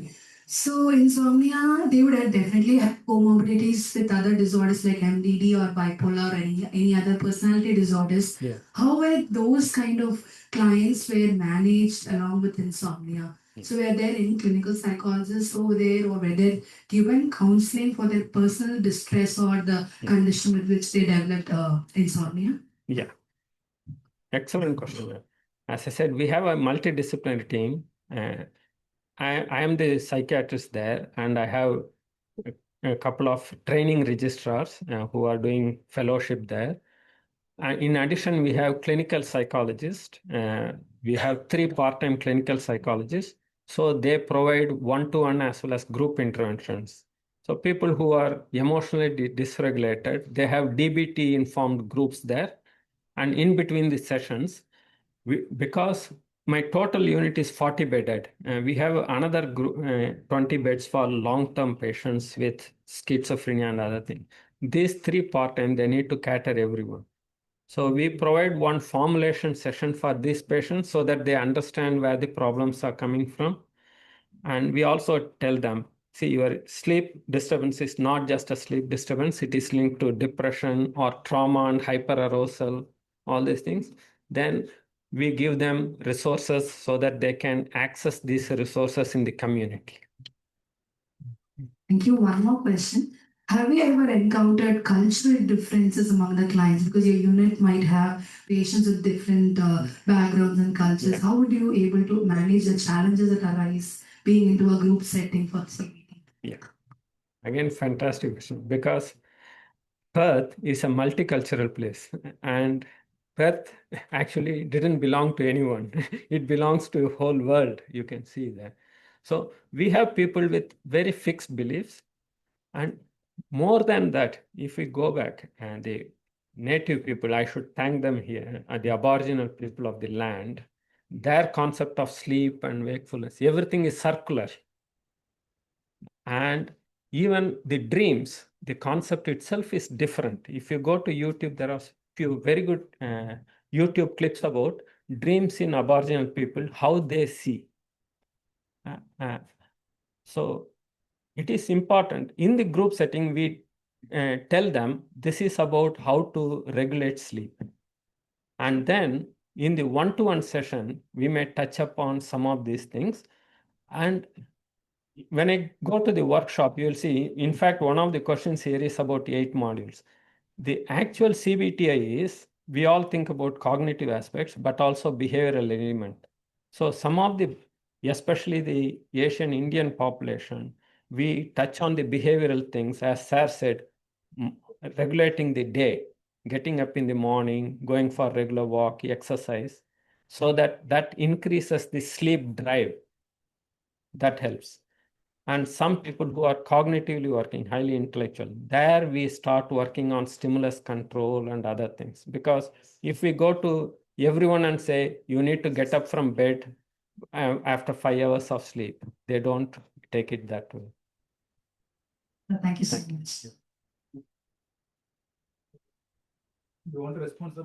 Yeah. So they wanted to know about the actual CBT workflow. Want to respond? Yeah.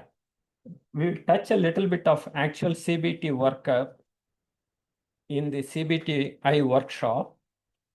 Also, the 8 modules, I have put all the slides, around 80 slides there, which will have 4 sessions with all the 8 modules there. So there I'll touch upon all the 8 modules, what we do there.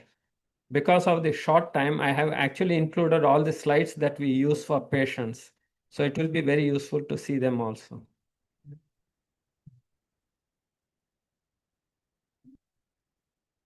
And there is one last question, sir. How effective is CBT for insomnia and substance use disorder? Yeah. If we think CBTI is useful for insomnia, and once people start getting good sleep, then some of the substance use, especially benzodiazepines, cannabis, they can all be treated well. But CBT alone may not be effective. As you mentioned, there's a lot of patients come with trauma. So unless they get some workup for trauma, because Sir spoke about importance of REM sleep. And historically, when we started prescribing amitriptyline, actually there is also a lot of work on REM latency, how people drift directly to REM sleep when they go to sleep. So CBTI, teaching them and practicing, CBT is a way of life. So they need to practice over time.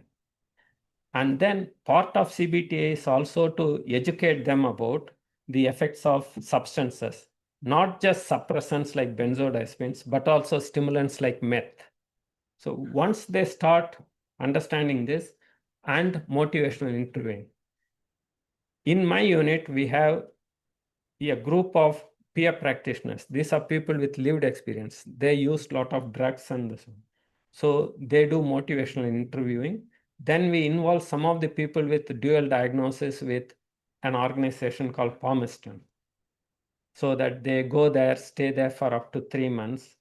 Then they start changing their life.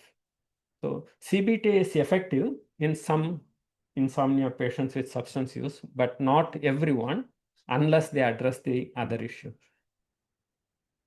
The one final question was like whether we can incorporate CBT for insomnia in child rearing practices for children. Absolutely. In fact, it should start as young as possible, especially in the modern world with tablets and easy fix of mobile phones and social media interfering with life of everyone. CBTI should start from young age, and setting limits, regulating the day, it will help for the whole life.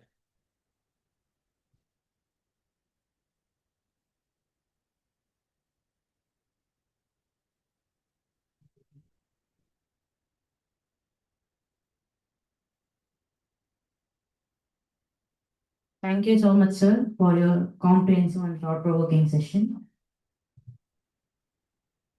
Now the session has come to a successful conclusion. I would like to invite Dr. Rajkumar, sir, the chairperson of this session, to kindly share his valuable remarks and reflections for the proceedings.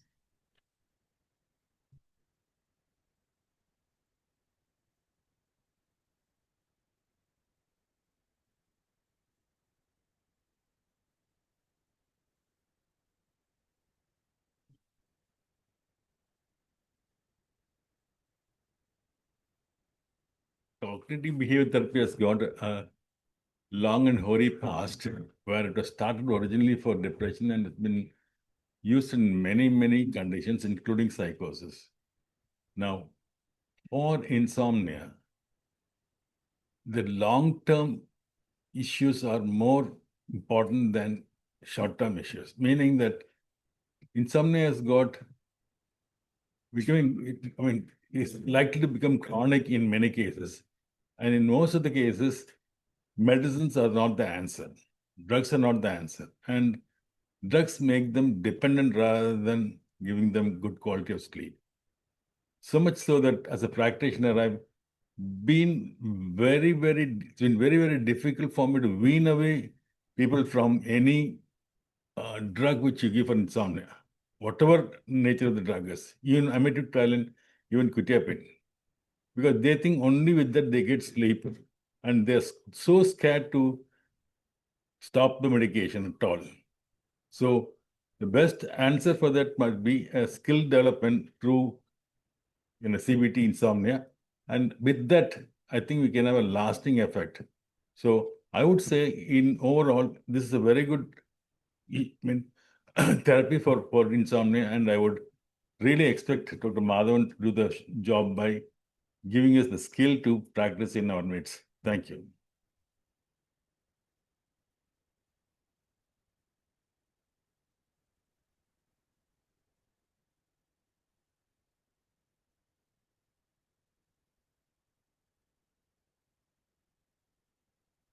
Now I would request Dr. Rajkumar sir, who chaired this session, to please come forward and felicitate Dr. Madhavan Sheshadri sir.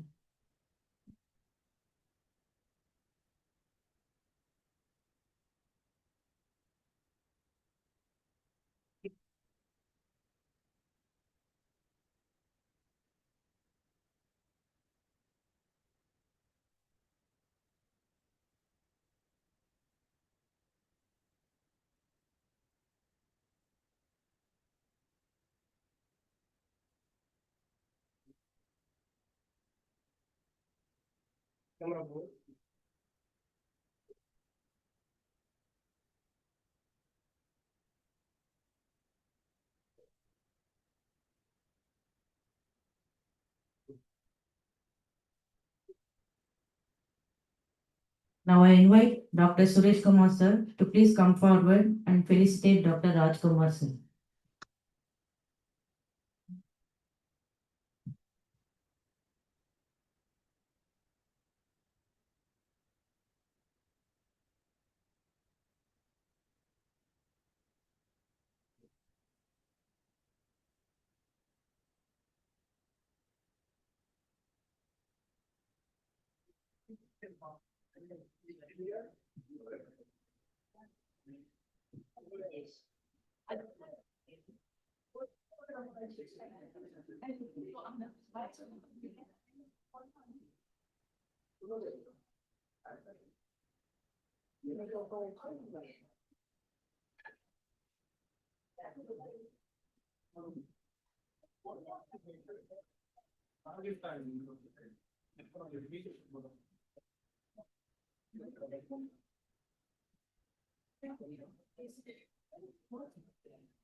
Deepan.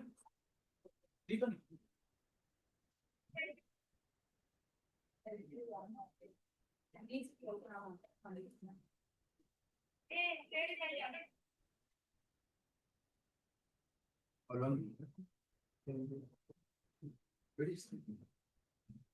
Deepan, workshop, have you?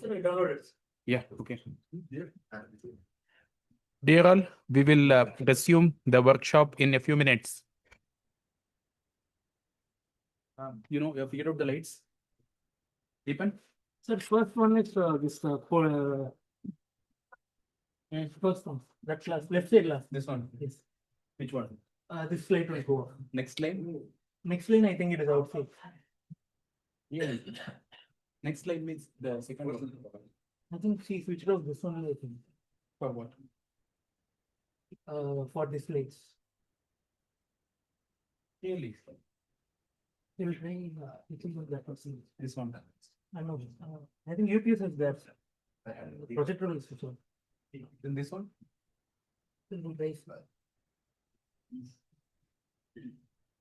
Projector will switch off, no? Yes. Right. Okay, we are good to go now. Okay, you download the. Wait a minute, man. Okay. First you go to Zoom. Wait. Go to Zoom. And then screen sharing. Yes. Yeah, share please. Yeah, we think that this one's perfect. Okay, now go to.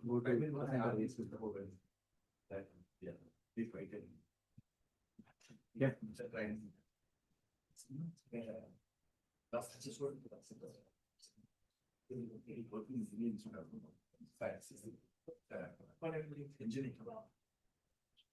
Consciousness. It talks about consciousness. Sometimes I want to say the feel. Yeah, it doesn't be.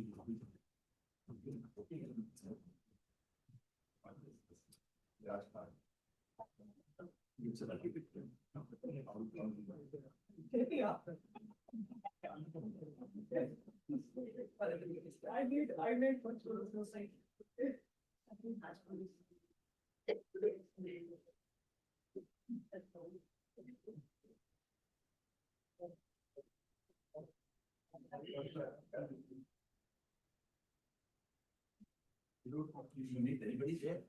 Rajesh is there. You check out them. The famous of them. But not good. Rajesh check out. He also have taken them. Back to the.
Give it as a list.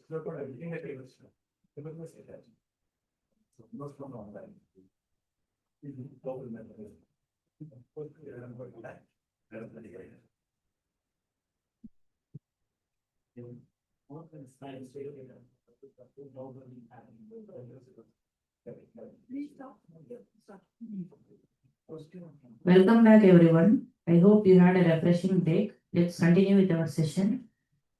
I request Dr. Madhavan Seshadri sir to commence the workshop on CBT.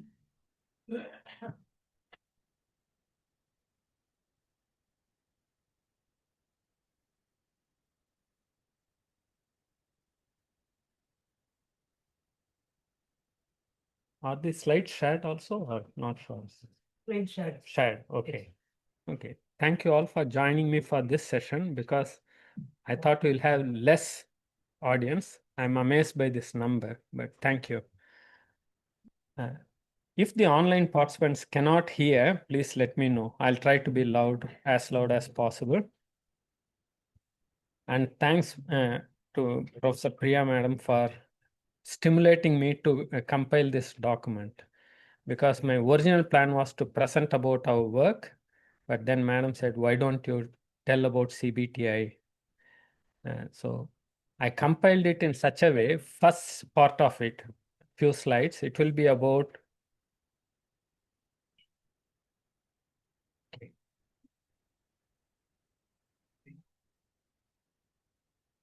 the hand mic also, so switch it to Can you hear me now? The other way. Can you hear me now? Yeah. Yeah. So I compiled it in such a way. The first few slides are about theory of CBTI, and also few slides about three important models. And these three people, they are pioneers and still doing a lot of work on CBTI, and followed by the sleep well, feel well CBTI modules that we use in our place.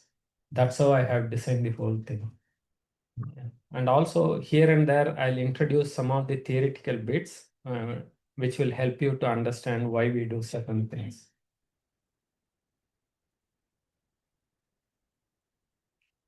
First of all, I should thank East Metropolitan Health Services. This is part of the Department of Health in Perth, and that's where I've been working for the past 3.5 years. And the transitional care unit, it is an amazing place. We always think about wards, treating patients on wards, various biological treatments. Then the government came out with some innovative ideas, and that's where they wanted someone. And I was lucky to be there. So it worked in both ways very well. So I want to thank TCU and all the staff. They are amazing. We have a multidisciplinary team, psychologists, occupational therapists, then peer practitioners. These are people who are suffering from mental illness. Still, I have people with bipolar disorder coming and working there. People with schizophrenia, they talk to patients with schizophrenia about their experience, instilling hope, recovery-based care. And then one half is most of people with UPD, that is borderline personality disorder, complex trauma. So I want to thank everyone there. And most importantly, people of the land, Aboriginal people. And for this particular work, the main thanks goes to Helen. Helen is an excellent occupational therapist with plenty of experience. She's stood with me designing the CBTI, and she is doing all the frontline work, and she collects all the data. She is fantastic. And again, as I presented in the previous one, Flavia Waters and Chio, all these people are amazing people. I want to thank them to permit us to use the modules in our work as well as present some of their work here. Oh. Very important thing, when we think about insomnia, there are a lot of causes for disturbed sleep. If we want to think about insomnia, better to think about certain basic things. That is, they should have disturbed sleep in the night time. That should affect the daytime functioning. That should happen at least for 3 times a week and at least for 3 months. So if we have all these things, then we think about insomnia. And it is important to understand that a lot of other disorders, not just mental health disorders, we have patients with sleep-related disorders like parasomnias, sleep-related movement disorders, REM sleep disorders. They all can mimic primary insomnia. And patients with comorbid mental health issues, substance use, they all can have problems with their sleep. So it is important to understand. So in terms of CBTI, we need to think of formulation, which may be possible in one-to-one session. In some group settings, it may not be possible, but it is always useful to have a formulation. As a scientist, it is easy to have a formulation to start working on. And once you have CBTI, you will slowly learn that you can start working on any one domain. We always think about cognition, but many of my patients, they are not cognitively oriented. So we may start from behavioral level, then move them on to cognitive level and help them to learn the link between behavior and cognition. Then how we deliver it. That's also very important.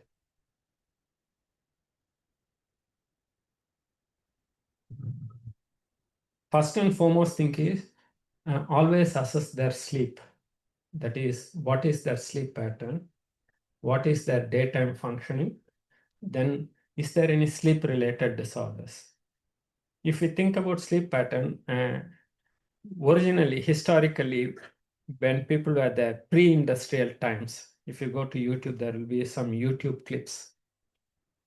Once the sun sets, all the main activity stops and people go to sleep. And when sun comes out, we all start working. That's the usual way. But slowly, as people moved on, we call various advancement in life, people move on with civilization and other thing. First gas came, fire came, electricity came.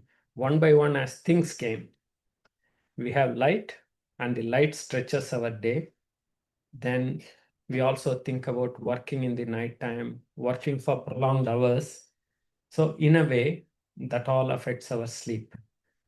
And so we don't have set time to sleep and set time to wake up.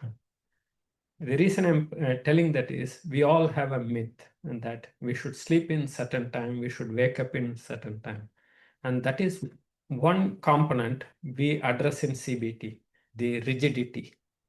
We have that rigid thinking, when I go to bed, I should sleep. When I wake up, I should be fresh. That's the rigid thinking. Even in pre-civilization times, when people are sleeping, some of them will be very, very alert because predators will be there, they will kill people. So probably some of our sleep-related things were for that reason. People wake up in sleep also. That after every 2 or 3 REM sleeps, people actually wake up. That is to protect themselves, probably. But with time, with civilization, some of these things went away. So we forgot that sleep is not just one continuous thing. Sleep can be interrupted, people can wake up. We all forgot all these things. So we developed certain myths or assumptions within ourselves. That affects a lot of our sleep also. And other thing is neurobiology. As Sir said, lot of things can affect sleep. And we do a lot of things. We wake up in the morning, drink coffee, which inhibits adenosine. From that time, everything starts. And sometimes after a long day, we have a glass of wine to sleep. So that's helping to sleep by GABA activity. So we mediate sleep using chemicals. We mediate alertness using chemicals. So everything and anything we can do. And stress, again, when we are stressful, simple exam is exam time, we don't sleep. We work for long hours. If there is an important project, we don't sleep. We sit and work for long hours. So sleep can be affected by them. Then drugs, especially meth, cannabis, all these things can affect sleep in one way or other. So sleep can be affected by many things.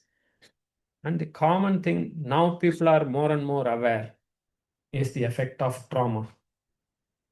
Trauma can affect various parts of the nervous system, including amygdala, as I said. Once amygdala starts firing, it is difficult to stop it, especially in people with hyperarousal. They don't know how to calm it down. So it is important to help them to calm down. So when we take a history about sleep, we can ask about sleep pattern, all these things, but also important to ask about general system function. And once we finish all these things, we also need to think about the medication they are on. Some of the medication, for example, beta blockers can cause nightmares. Very simple thing. We prescribe it for anxiety, blood pressure, but we don't think. Having said that, some of the medication, they can help with sleep. For example, in my unit, we use a lot of clonidine for trauma. Clonidine cuts the adrenergic drive, then cuts some phases of REM sleep. So medication, they affect sleep. So important to take a history about medication. Then one thing which is very basic, but very difficult is sleep diary. So if we want to treat someone, it is better to give them a sleep diary and teach them how to chart it. And there are various resources there I have emailed to at least for 2 weeks. Just ask them to tell what time they go to bed, what time they wake up, what time they sleep, and during daytime, whether they have any nap, all these things. So that sleep diary will help us to understand the sleep pattern. Then work history. Social life, work, they all affect our sleep, especially shift work. People work in night shift, they work offshore, onshore, so their whole life changes. That can all affect sleep. And some of the scales that can be helpful to assess these things. The common one is sleep diary, which is helpful to understand the sleep pattern and how they sleep during daytime, some of these things. And then insomnia severity index. It is a very simple subjective scale where people can score whether they feel very sleepy, how it affects the quality of sleep, what time they wake up, all these things. Then the other one is Epworth sleepiness scale. If we think about Epworth sleepiness scale, a lot of people with obstructive sleep apnea, they are very familiar with this and they use it, but it is also useful in primary insomnia. More important scale, if you have a lot of time, you can use Pittsburgh scale, very beautiful scale that you can use. And if you want to treat them psychologically properly, better to understand their assumptions. So DBAS, that is dysfunctional beliefs and assessment scale about sleep. It has various models, and when Maureen cut down over time, 16-item scale, very easy, but I think we need to get the permission from them. Having said that, it is always useful to have that questions to understand the beliefs people have about sleep. And once we have that belief, that gives us some background to work with them. So in our practice, if we give them that 10 or 15 questions, ask them, how do you think about this? And the beauty of psychologists, they don't rigidly go and force themselves. They just float it in a Socratic way. Ask, what do you think? How it affects? That kind of thing. Then note it down. It will be useful at some point in your work with the patient. Then coping strategies. This will be very helpful in understanding the behavioral aspects of CBT. Reading books, watching television, listening to songs. Then in current generation, mobile phones, very easy to fall into play with mobile phones. And many patients say, oh, there is a Blu-ray, I use a Blu-ray screen. But still, there are other parts of behavior a mobile phone can affect. And brain keeps active because we are always looking for some WhatsApp message or social media thing, even in the night time, because when at any point when someone sleeps, somebody is awake at other point. Then use of illicit drugs, alcohol, over-the-counter prescriptions, then prescription medication. The common ones are benzodiazepine and NSAID drugs, but we also use antihistamines, very commonly used to give sleep. Then antidepressants, antipsychotics. It is important to understand and how long they have been using, because the longer they use, their sleep architecture gets damaged, then it is going to take that long to get it back. Then drinks with caffeine intake, very high caffeine intake. The common one in Western world is Red Bull, and the other one is Monster energy drinks. So people drink alcohol in the evening and then 6 or 7 Red Bulls and Monsters in the daytime to keep them awake. So important to understand. And smoking.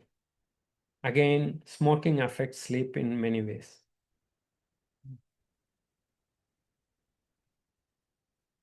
Once we have all these things, it is important to put it in a formulative way. And this may make sense to patients at some ways, but at least as a therapist, when we want to do things, it is important to have a model So the basic model by Spielman, this was 80s, 90s, 3P model. It is the basic model.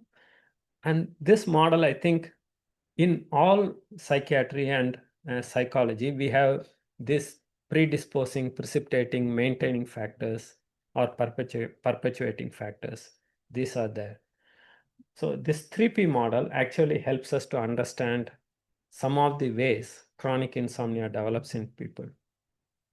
And as per Spielman, actually, people start with acute insomnia.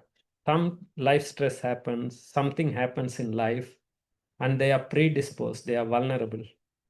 Then they have acute insomnia, and over time, when it is not addressed properly, they develop some assumptions and they have hyperarousal in parts of brain, because when they cannot sleep and the anxiety keeps them awake all night, then daytime they cannot function, and that fear itself keeps them awake in the nighttime.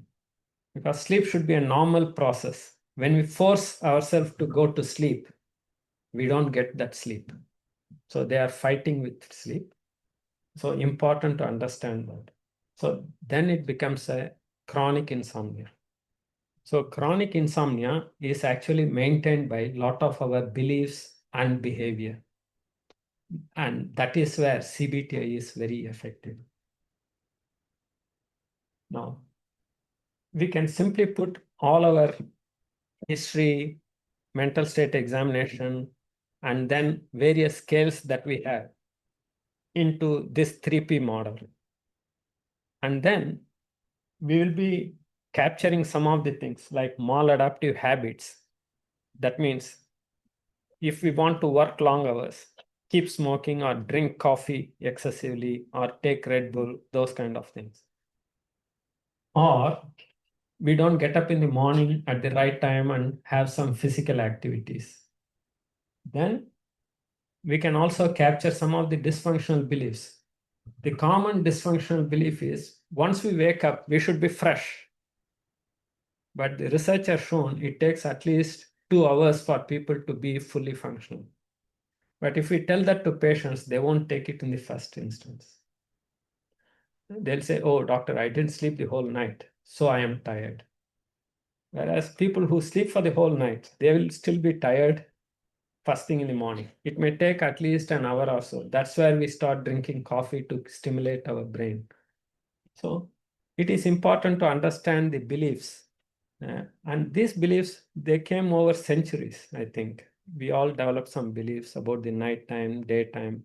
And with civilization and industrialization, the belief system also changed. So society has a lot of role to play in our belief system also.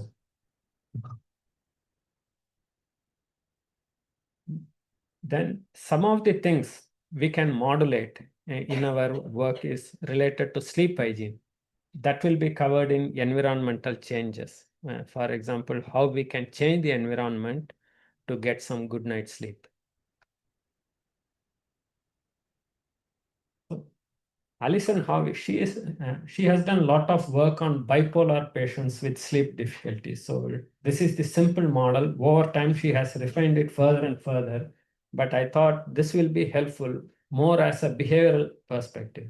For example, if we look at the simple CBTA model, people say if somebody is depressed, then they don't do activities. Then not doing an activity makes them feel bad because they didn't do their activity. And that keeps the depression worse. Same way, getting up in the bed, they are worried about facing the day because they didn't have good night's sleep. Then that worry itself leads to safety behavior. Some safety behaviors could be drinking coffee or Red Bull. The other safety behaviors, avoiding certain things. So, and then that itself perpetuates some of the beliefs, because in short term, these things help, but in the long term, they don't help. So then it becomes a belief, then belief leads to worry. So there is a separate circuit going on there.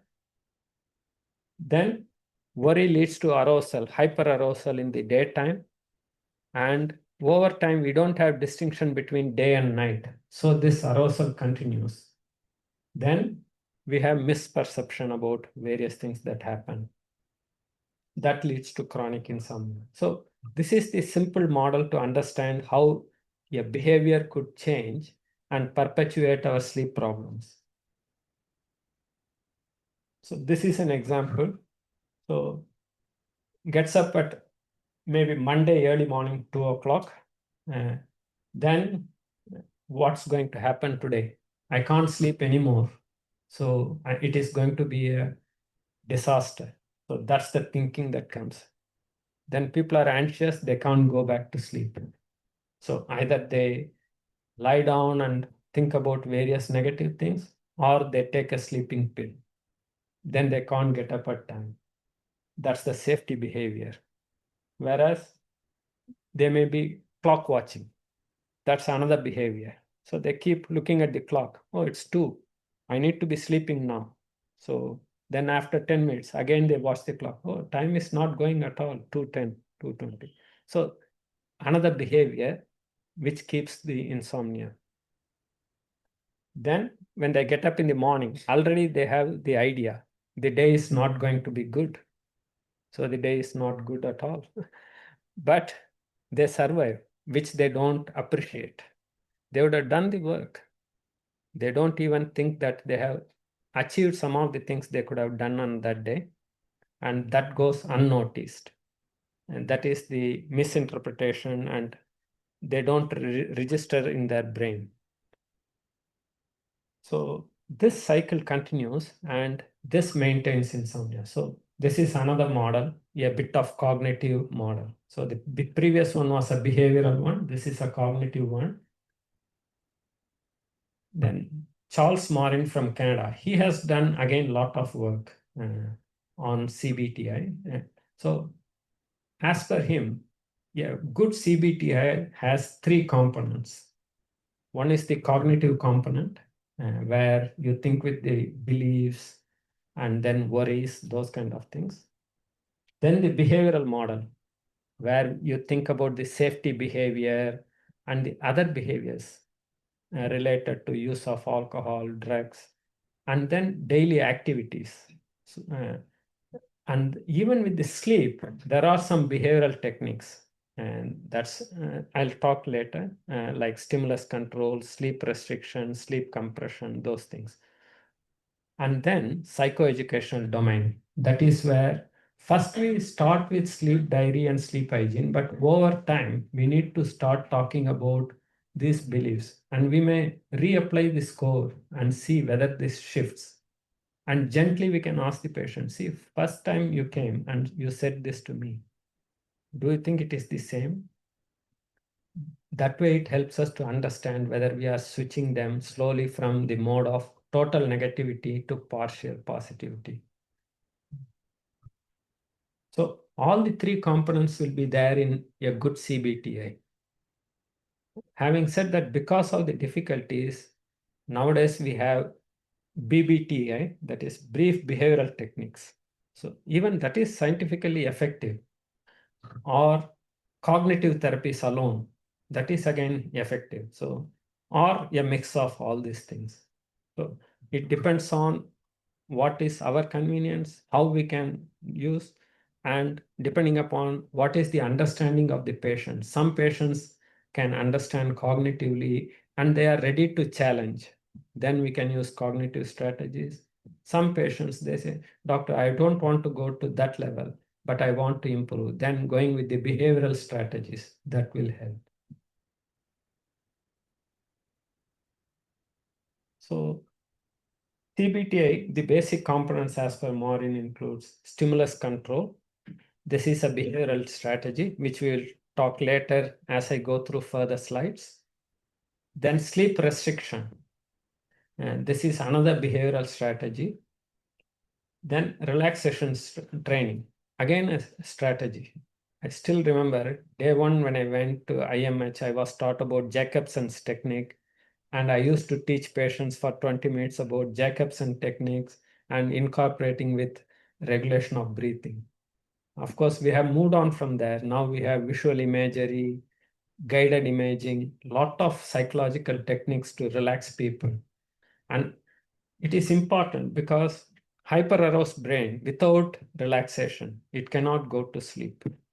So that is one very, very important component.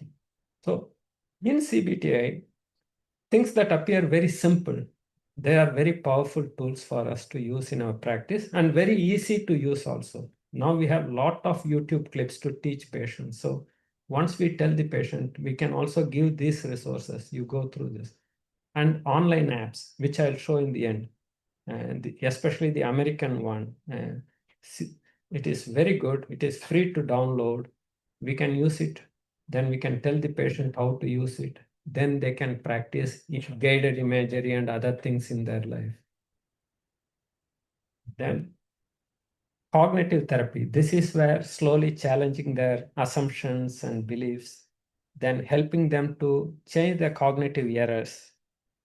If we teach theory, they won't appreciate. But after some time, 3 or 4 sessions, when they understand, yes, what I thought is not 100% true, that helps them to move on in life. Then over time, cognition changes. Sleep hygiene, this is another thing. It is a behavioral technique. It is a psychoeducational component of CBTI, in which we teach about sleep hygiene. Having said that, sleep hygiene on itself as a standalone component is not very effective. That's the research finding. It helps people when we combine with behavioral component or cognitive component, then it is very effective. So this is the American Academy of Sleep Medicine recommendation. As I said, if we go down, sleep hygiene itself, we cannot give as a standalone component. We can give resources, we can educate the patient, but it is always better to combine with other techniques.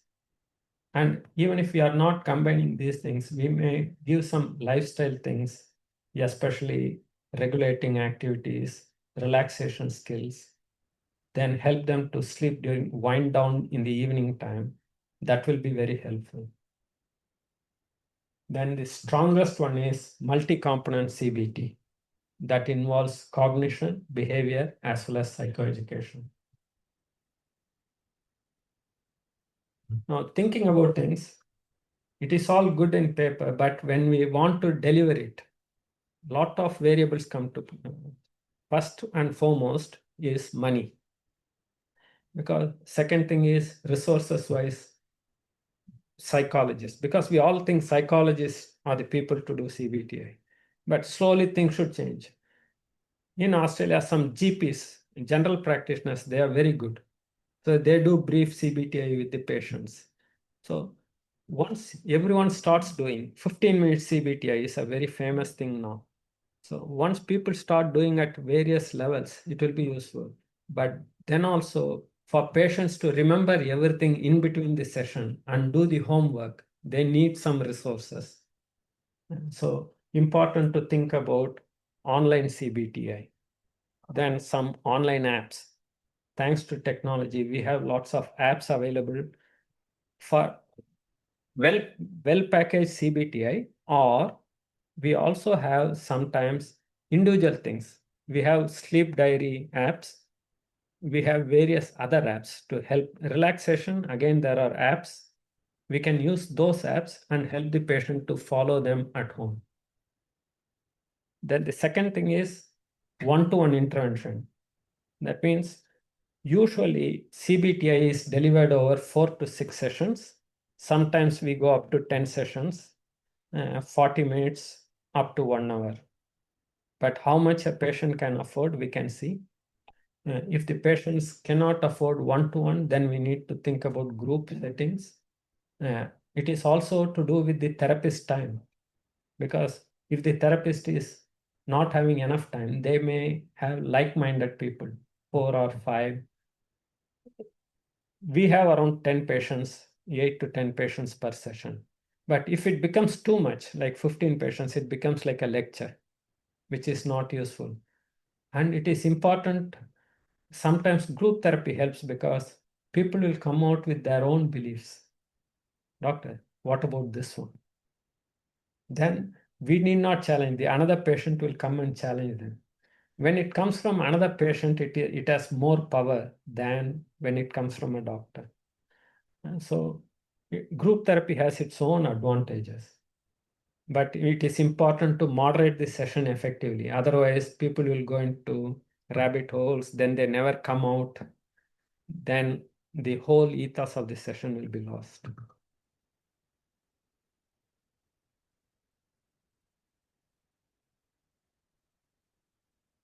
So the role of the therapist is very important in whatever mode we do. That is to develop a formulation, as I said, get the history, put them into the one of the three formulations at least. That gives us some framework to work. Then help the group members to see the link between behavioral choices and sleep outcomes. Many a times people know things, but they don't link these things. So the role of therapy is to help them to see the link. And people, every human being has innate potential. So given a chance, they will change. It may take time. And it also depends on their need. So when we keep working with people over time, definitely behavioral change will come. Then choose skills pertinent to them to work on. One skill may not work for everyone, and one skill may not work at all the time. So they need 4 or 5 skills. Then they may mix and match depending upon their life situation. And then provide individual progress summaries. For example, after each session, in the group session, it may be difficult, but one-to-one session, definitely we can have some way of measuring their progress subjectively and objectively using a sleep diary or using insomnia severity scale or daytime sleepiness scale. And then we can make some recommendations after a few sessions, like how they can follow it up. Then if the patients are very keen, they may come back to us, say, in 6 months or 1 year for a couple of top-up sessions. They may come back and say, Doctor, I've been practicing this skill. Is there anything more I can do? Then we can work with them. Then continued practice and persistence. That is the key. What problem has come over months and years may not go in 4 weeks or 5 weeks of CBTI. It should become a way of life, change of lifestyle. CBTI in some ways is a lifestyle modification. And once people start doing it, yes, it is very helpful. And it will be very helpful in deprescribing, especially a lot of patients now, they want to deprescribe, they have discontinuation symptoms. Even a lot of studies are coming about antidepressant related discontinuation symptoms nowadays. So having CBTI as a tool will be very valuable in deprescribing.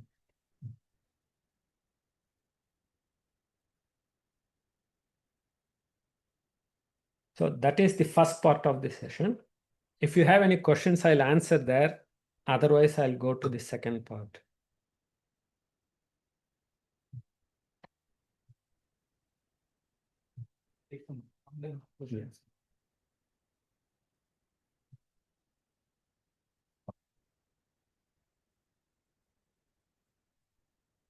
Any questions from all?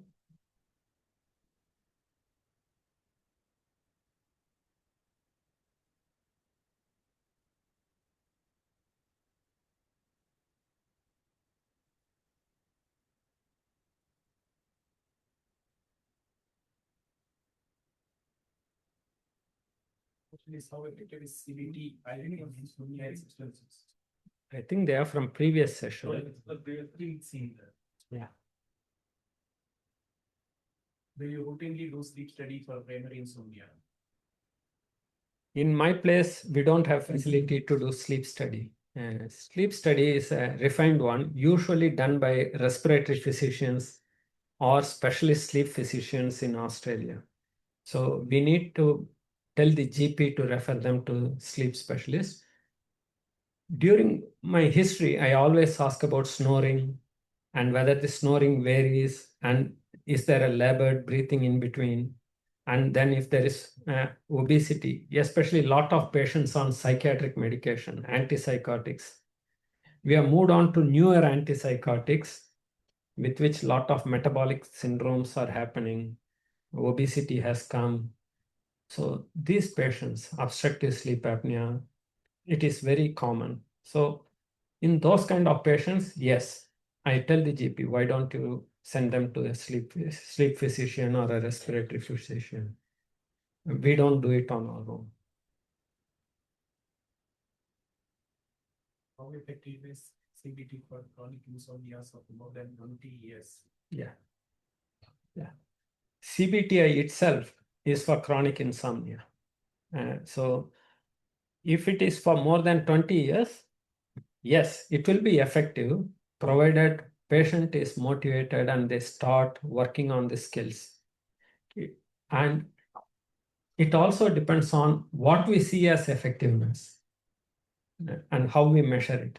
For some patients, the effectiveness means they sleep for even 4 or 5 hours in the night and they function in the daytime. For some patients, coming out of sleep medication itself and having 4 or 5 hours of solid sleep, that's the effectiveness. So definitely CBTI is effective for chronic insomnia. It is years or decades, yes.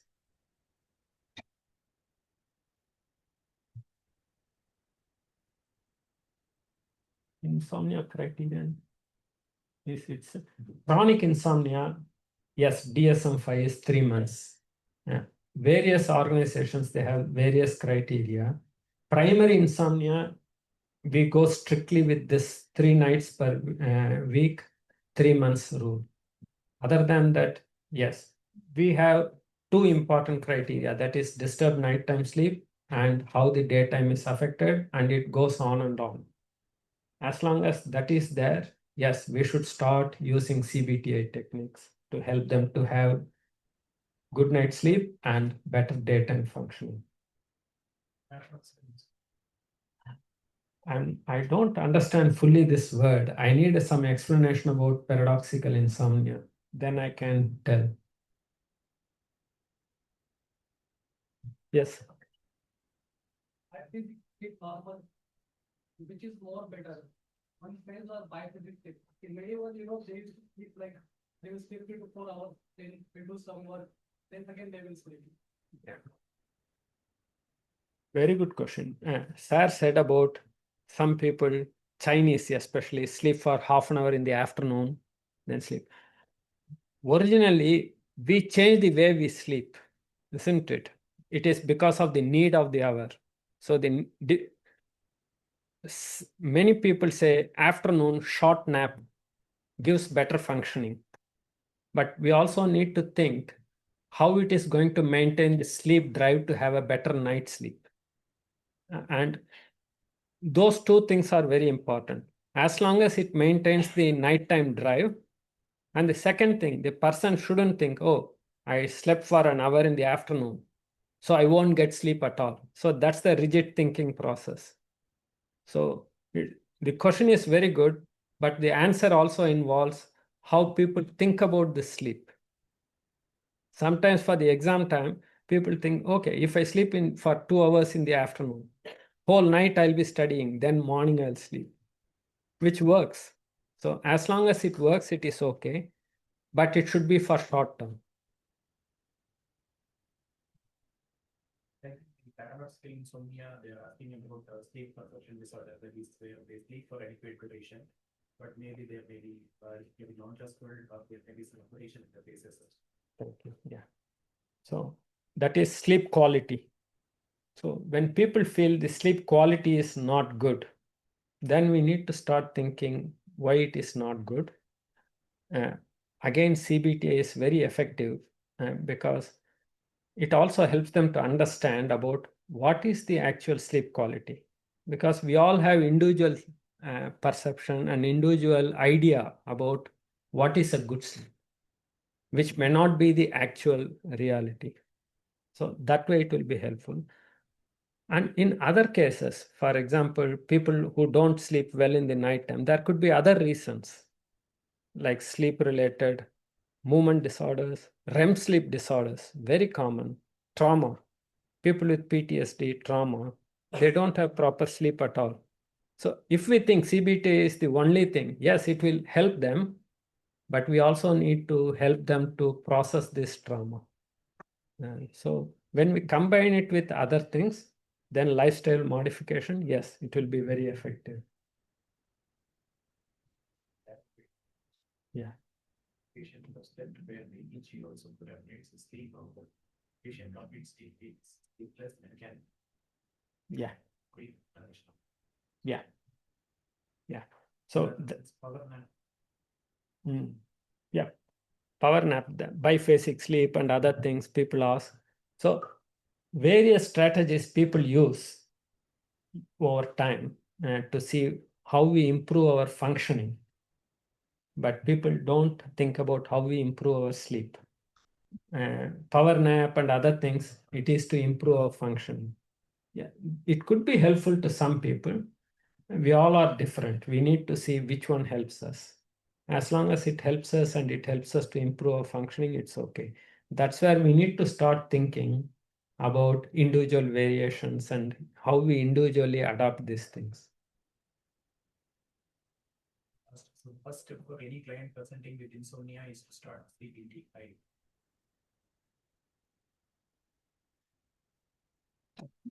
So very interesting question. This is not the common practice, because by the time they come to a psychologist or by the time they come to a sleep clinic, they would have done all sorts of things. They would have they would have tried the natural things also. I'm not telling they will go to doctors first. Even the other things, they will start cutting down coffee and they may do other natural things, herbal products, herbal tea. People drink herbal tea in the evening.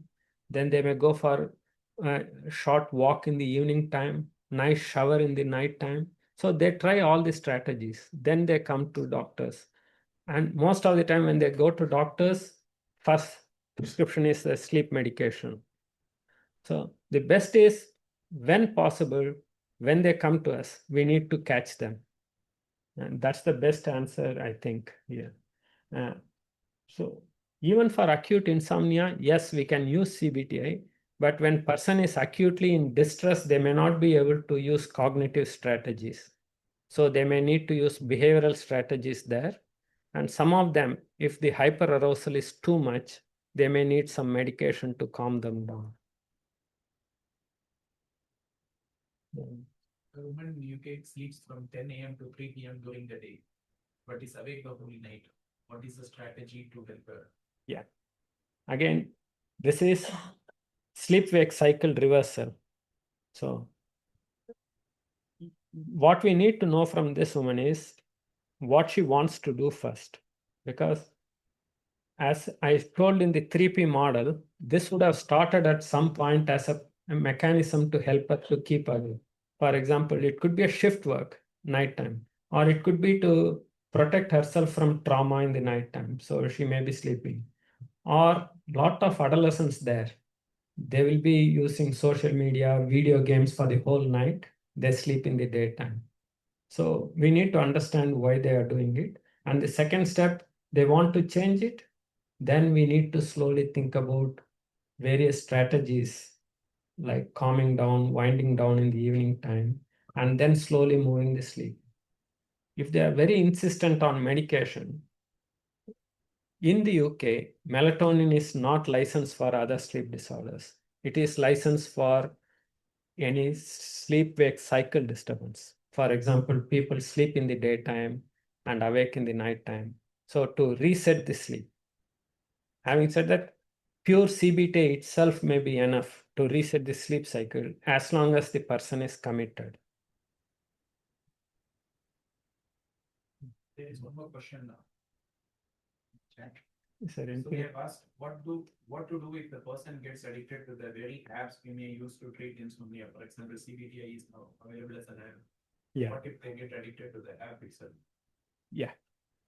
So sometimes addiction may be good, but we call it addiction when it affects the person's functioning and it causes distress. That's the key component in addiction. This one.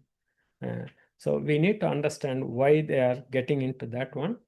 Then nowadays we tell them to give breaks. For example, if they use apps, they shouldn't be using between say 8 p.m. till 8 a.m. So we need to set some boundaries there. And daytime, yes, they can use some of them, but nighttime means they should switch off the phone. So it is not only for the Blu-ray, it is also for the brain to calm down. So lot of behavioral strategies are not just for us to sleep in the night, but also for the brain to calm down, and that prepares us to tell, yes, it is nighttime, you need to sleep.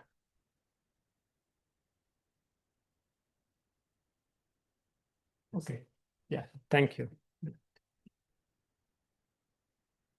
So a lot of things I spoke so far, it is all common sense things, but that's what is CBTI. It is a very fascinating thing. When I went to UK and Australia from India, I was thinking, oh, CBTI, this, that. But over time, when I worked with psychologists, and the way they put the questions to patients and they work, will be challenging them. They won't challenge at all. They will go with the flow, then slowly change the patient over time. And it is important. Challenging doesn't work, but gently helping the patient to think over time definitely changes them. So any good CBTI person, if you want to be, start learning motivational questions, start learning Socratic questions. Simply ask what happens. Okay, you are not sleeping in the night time. What's the worst thing that will happen? Okay, whole day will be disaster. Okay, whole day will be disaster. Then what? But still you are living after 10 years of life like this. So what? What's the next? So gently asking things. Yes.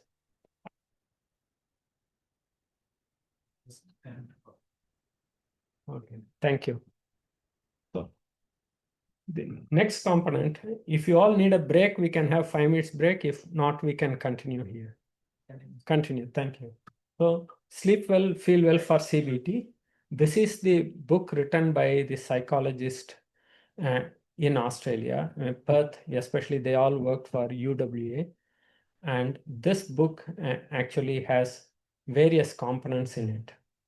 And again, when I went through the whole thing, the reason I had put Charles Morin in one of the slides and the 3 components is this CBTA has all the 3 components.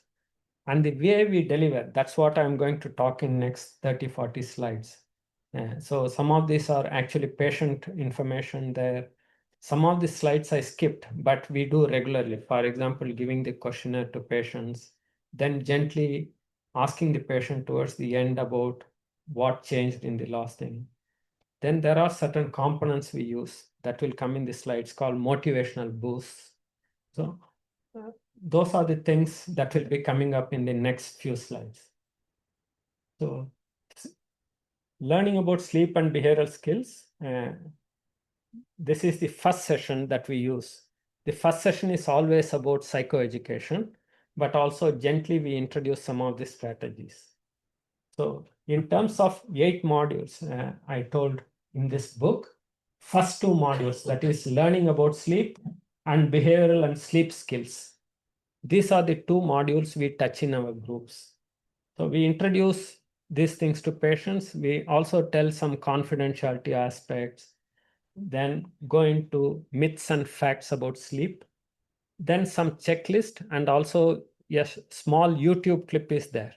So my slides can be distributed, madam, so they can see the YouTube clip, which is just 2 minutes, but tells about the myths. Then how to make a bedtime routine. Lot of us, the sleep problems are because we don't have that routine. And then something called wind down time.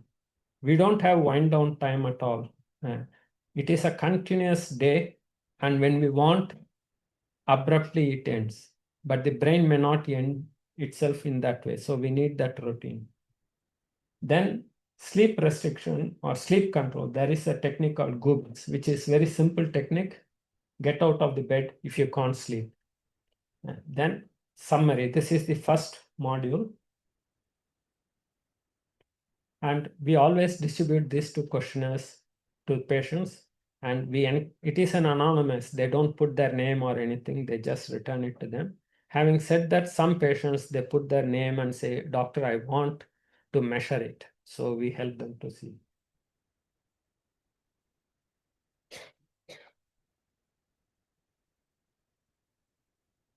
Then goal setting. So there was a question about somebody sleeping in the daytime, and then some person, they are addicted to apps and everything. So it is important to set the goals first. What is your goal out of these CBTA sessions? Patients may say, doctor, my goal is to come off my medication. Or some patients may say, doctor, I want to function better because daytime I cannot focus on things. And some patients may say, doctor, all I need is 6 to 8 hours of sleep. Then we start working with that goal, though over time, some of the myths may change, beliefs may change. Then in the group setting, it is not individual goals. So it all goes into the whiteboard. So somebody may adopt one person's goal into their goal, but we encourage them to have a notebook and start jotting them down. Then brainstorming. So somebody may say, this is the goal. What is the barrier? The common barrier in my place, the unit, is availability of nurses and medication. Patient may not sleep till 11:30. Then they have access to a nurse. They'll go and say, nurse, I'm not getting sleep. Then they'll get a sleeping tablet. So, which is a good thing, but it is a biggest barrier because they cannot use this technique. So we help patients to identify the barriers. Then we use some motivational boosts. That is how it will appear if their sleep improved by another 2 hours. How it will appear to them if their life changed, by which they can function better and maybe cut down the medication. So imagine in 2 months' time, you cut down your diazepam by, say, 8 milligram. What will be the achievement? Start thinking in that direction. Then break down their long-term goals into short-term achievable chunks. For example, there was a question, 20 years of insomnia. So for them, yes, the end goal is sleep well for, say, at least 5 to 6 hours. But we need to go through the process of breaking down into multiple components. Sleep is one component, but it could be medication, it could be lifestyle things. It is also to learn about winding down, relaxation skills. So we break into multiple components and focus on one goal at a time. For example, first goal may be to have a routine. The evening means after 5, no coffee, then wind down, those kind of things. Yeah. Then what are the strategies to overcome the obstacles? Patients may say, doctor, I want to do this, but this is my obstacle. Next week, I'm on night shift. I'm on call. I need to go to work. I'll be called whole night. So then we need to think, yes, we need to work, we need money. Then how do we work around that? So in the short term, it may not be possible. Then in the long term, how do we maintain our improvement?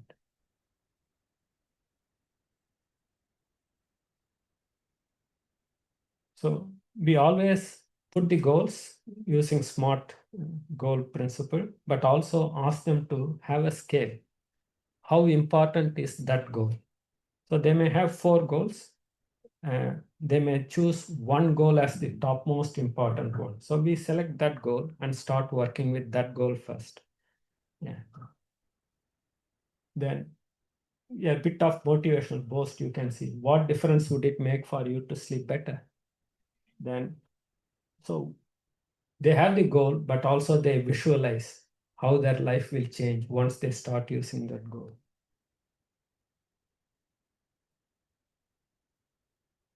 Then this is a bit of theory slide I have introduced here. So, over that session, we start thinking about the myths of sleep. As I said, the common myth is person goes to bed, then they'll be sleeping well. So they go to bed, they sleep well, they wake up in the morning, they are fresh. This is the common thinking. But what happens is we all go through REM sleep every 90 minutes or so. And as night progresses, REM sleep phase increases, NREM goes down. Then after 3 or 4 REM sleeps, people wake up. For example, they may wake up at 2 o'clock or 3 o'clock, then they go back to sleep. So waking up from sleep and going back to sleep is not abnormal. So it's normal. So, but people may think, oh, I wake up from sleep 2-3 times. Of course, with trauma, people may wake up multiple times. But waking up from sleep is not totally abnormal. So a lot of myths are there. Again, getting up from bed, I should be fresh. But it's not necessarily the truth. It takes an hour or two for people to become fresh in the morning. And the third myth is, I'll go to bed, then immediately I'll sleep. Again, it's not the common thing. Many people, when they go to bed, then they start winding down. That's the problem. In the modern society, we wind down after going to bed. And for us to wind down, it takes an hour or so. So people slowly, one by one, all the thoughts go away. Then they sleep after an hour or two. Whereas if we think, oh, that is not the bedtime, that is a winding down time. Then when I wind down using some strategies and then go to bed, then my sleep will be better. So these are simple myths, but very powerful myths. Again, people who take benzodiazepines and ESA drugs. Oh, I've been taking medication. I cannot live without this medication. Very strong belief. And to make it worse, they stop it for 2 days abruptly. Then they have rebound, all nightmares. They have rebound withdrawal symptoms. Some of them, when they stop benzodiazepines, they get withdrawal hallucinations, everything. That's it. So they say, yes, my theory is proved now. I have to be on it for life. So they go back onto it. So we need to think how we start working with those things. Then in the first session, we talk a bit about sleep hygiene. This is because it is easily understood by patients, but also it doesn't stigmatize or it doesn't make it too much for the patient also. So we talk about sleep hygiene. There are beautiful resources everywhere. The common resource we use in Perth is from CCI, Center for Clinical Interventions, which is free to download throughout the world. Even in UK, I used to refer to CCI. And there is a big video. I don't know whether you all want to watch it. It is by a person talking about sleep and other things. So very effective one. And nowadays we have these video clips. Do you all want to watch it? We'll send the videos, we can much later. Okay. Should we place them? Yeah, Audio video. I can. Just click here. I'll try.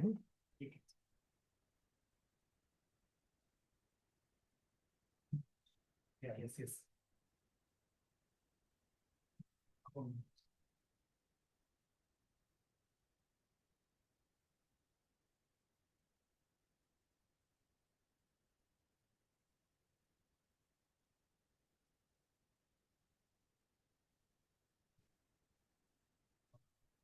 Not be able to have the audio output from this. Okay. You have calculated in the group cell. Yeah. So you can watch this. It is just 2 minutes video. So this I have seen.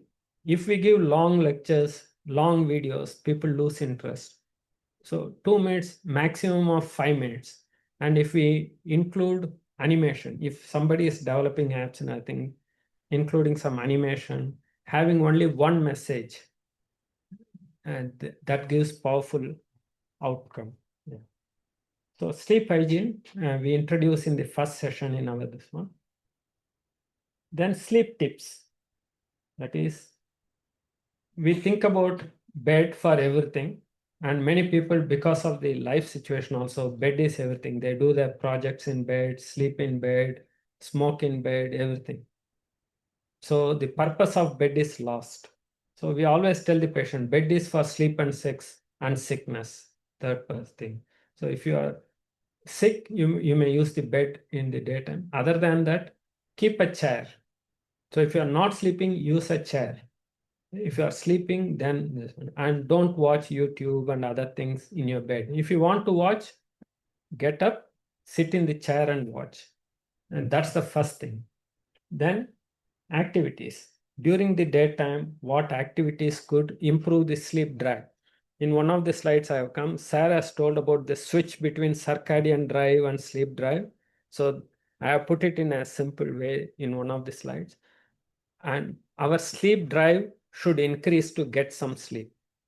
So if that needs to improve during the daytime, people need to do activities and people need to go in the sunlight instead of staying in a room where they don't know whether it is day or night. They should go out. And as Suresh sir said in one of the slides, nowadays the thinking is each and every cell in our body, circadian rhythms scientists say each and every cell has a timer or clock in it. And when the time comes, each cell dies. That's one way. But also each cell does particular function during particular time. Same way, even with sleep, if we see, we all think sleep means people sleep and wake up, but whole body is functioning. And some hormones, their levels are very high in the early morning time. Growth hormone, especially. Morning time, it is very high. So in many ways, we are connected to nature. So we need to go out. We need to be connected to the environment and then see the sunlight, function outside, improve our activities during the daytime, and try to minimize smoking and caffeine intake in the daytime. So that way, we are trying the natural techniques. Then all of us have a lot of worries. So one of the common thinking is to keep a worry time. So for half an hour or 40 minutes, if they say, oh, I have lots of worries. Okay, what is the topmost worry you have? So you may think about that worry for half an hour, write down and close the book, then move on. This should happen at least 2-3 hours before sleep. So people need to keep some worry time, which is a simple strategy. Initially, it may not work, but once the person is motivated, after 3-4 weeks of practice, they will start seeing the benefits of it. Then alarm clock. This is another thing. Usual habit is alarm clock goes off, we switch it off and sleep. Yeah. How many people wake up to switch off the alarm clock and then sleep? Interesting. Yes, sir. Yeah. Because our brain is so powerful. After some time, if we keep alarm for 5 o'clock, 4:50, we wake up, switch it off. We don't want to hear it. So important, alarm clock shouldn't be within arm's reach. It should be somewhere else. And sometimes we tell the patients, nowadays mobile phone is there, laptop is there, keep alarm in 2-3 things. So by switching off 3-4 things, you will get up ultimately.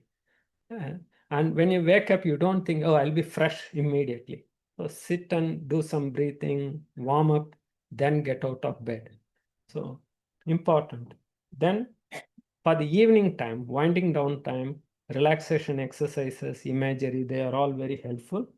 And then soothing music, and then some soothing techniques like a nice shower in the evening before going to bed, and having some lavender oil perfume. So those kind of things, environmental modulation. They are not directly CBT, but it creates an atmosphere to you and tell the brain, oh, this is the time. I need to set other things aside and it is for me. We never think about ourselves. CBT is to also think about ourselves, our health. So we need to think it is time for me and it is time to sleep. So, and this winding down time is like preparation for sleep. We prepare for so many things, but we never prepare for these things. And when we are young, we take it for granted. When I go to bed, I'll sleep. When I wake up, and if I don't want to sleep for weeks, it's okay. But as age advances, the impact will be there on the brain and body.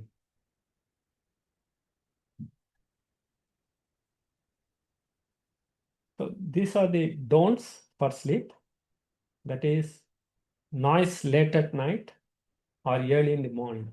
Street noise, pet noise, which we can't avoid in India. Then staying inside whole day, which we can change, because of course, a lot of people working in IT nowadays, they work whole day or they work in the night time. They don't see the sunlight at all. Having said that, now there are a lot of programs available for them, gym activity, membership, and other things. Then one of the common thinking is, oh, I didn't sleep well in night, so I need to remain in bed for 1 or 2 more hours so that my body rests. So we need to break that habit. If I'm not sleeping, better to come out of bed. Because initially what happens is in acute insomnia, when people, they don't sleep well, they lie in bed for a bit longer, they may get some sleep. It's like a safety behavior. But then it becomes a habit, then it leads to chronic insomnia. They lie in bed. In somewhat thinking similarities, it is like OCD. Initially, some of these activities help them, but over time they stop helping them. Same way here, lying in bed, even after waking up, maybe for 15-20 minutes, okay. But lying down for a couple of hours, then they start thinking all the negative things. Then they don't sleep. That perpetuates the insomnia. Then wind down time, that is watching TV in bed, bright screens, having drinks that contain coffee, then having cigarette before sleep, drinking alcohol, eating a heavy meal before sleep, then taking illicit drugs. So these are the common things. Behavioral modification and motivational work for these things, they help people to sleep. Then during the night when people cannot sleep, the common thing is clock watching. So we will come to that later. So this is the first session that we do. We introduce these things, but in the thing is, in the 4 sessions that we do in our place, in 90 minutes each, we'll be touching each one in all the 4 sessions. And that way people have time to reflect on previous week, but also some of the messages, when we tell them repeatedly, that reaches their brain, and then they start using it as their life choice. So wind down time, what will be USB? So one may not help everyone. For some people, it may be reading a book, some people listening to a music, and some people making sure, okay, they'll brush the teeth, have a nice shower, then use a toilet, then go to bed. That means everything done. That's all for my day, nothing more. Then they may listen to a music, then sleep. That's it. Okay. So in places where we cannot avoid the noise, we may use a headphone. Nowadays, there are lots of headphones with white noise, where it's just a plain noise. But if you want to listen to a nice music, we can put a soothing music that helps to sleep. Yeah, so we need to see what will help this person.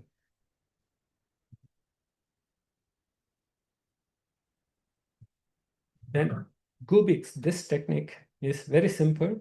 If you can't get sleep, you get out of the bed. So people usually, they don't get sleep. They lie down in bed fighting to get sleep. And then their anxiety becomes high. They are hyper aroused. They don't sleep. So one of the scientific thing is stimulus control. This is a behavioral strategy where we tell the patient, if you can't sleep for 15-20 minutes, then there is no point in lying in bed. So get down, get up, go to next room or somewhere, sit in the chair, listen to music or read something for 15-20 minutes, then you can go and try to sleep again. The important thing is we tell them, if you don't get sleep, don't keep doing it in cycles, but make sure you take some rest. So over time, when people try this technique, actually their sleep improves. We all will think that, oh, person gets up again and again, that means they won't get better at all. But in the long run, the research has shown sleep actually improves. The number of times they get out of bed comes down drastically. Then avoid daytime napping. So for people who are like this, they have interrupted sleep in the nighttime. One of the thinking is, oh, if I sleep in the daytime, that I will catch up sleep. then the sleep drive that goes down. So you cannot maintain your sleep. So the best thing is in people like this, tell them better avoid daytime napping. Instead of napping, do some activities during that time. Then over time, you will get better nighttime sleep.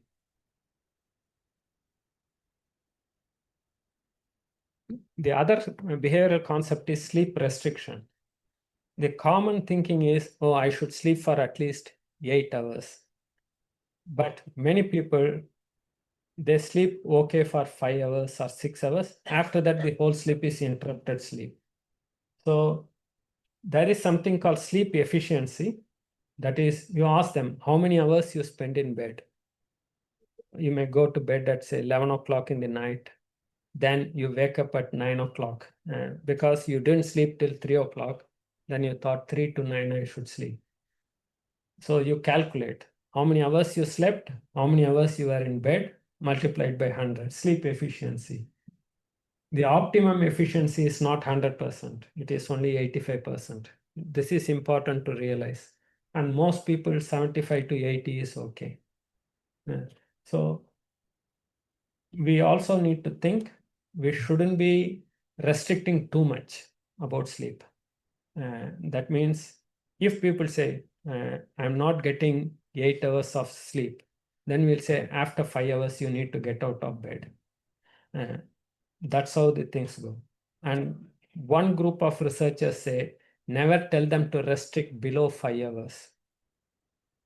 Even if they say, I'm not getting regular sleep, I wake up and this one, allow them to have at least 5 hours. Some researchers say 6 hours. We shouldn't go below that of sleep restriction. Then there is another concept called sleep compression. Sleep restriction is you restrict the amount of time in bed. Sleep compression means you calculate the total time. Then instead of cutting exactly at 5 hours or 6 hours, if they say this lie in bed for 8-9 hours, first tell them to lie for 7.5 hours, then 7 hours, then 6.5. You do it in the opposite direction. Then you try to compress the sleep to 5 to 6 hours.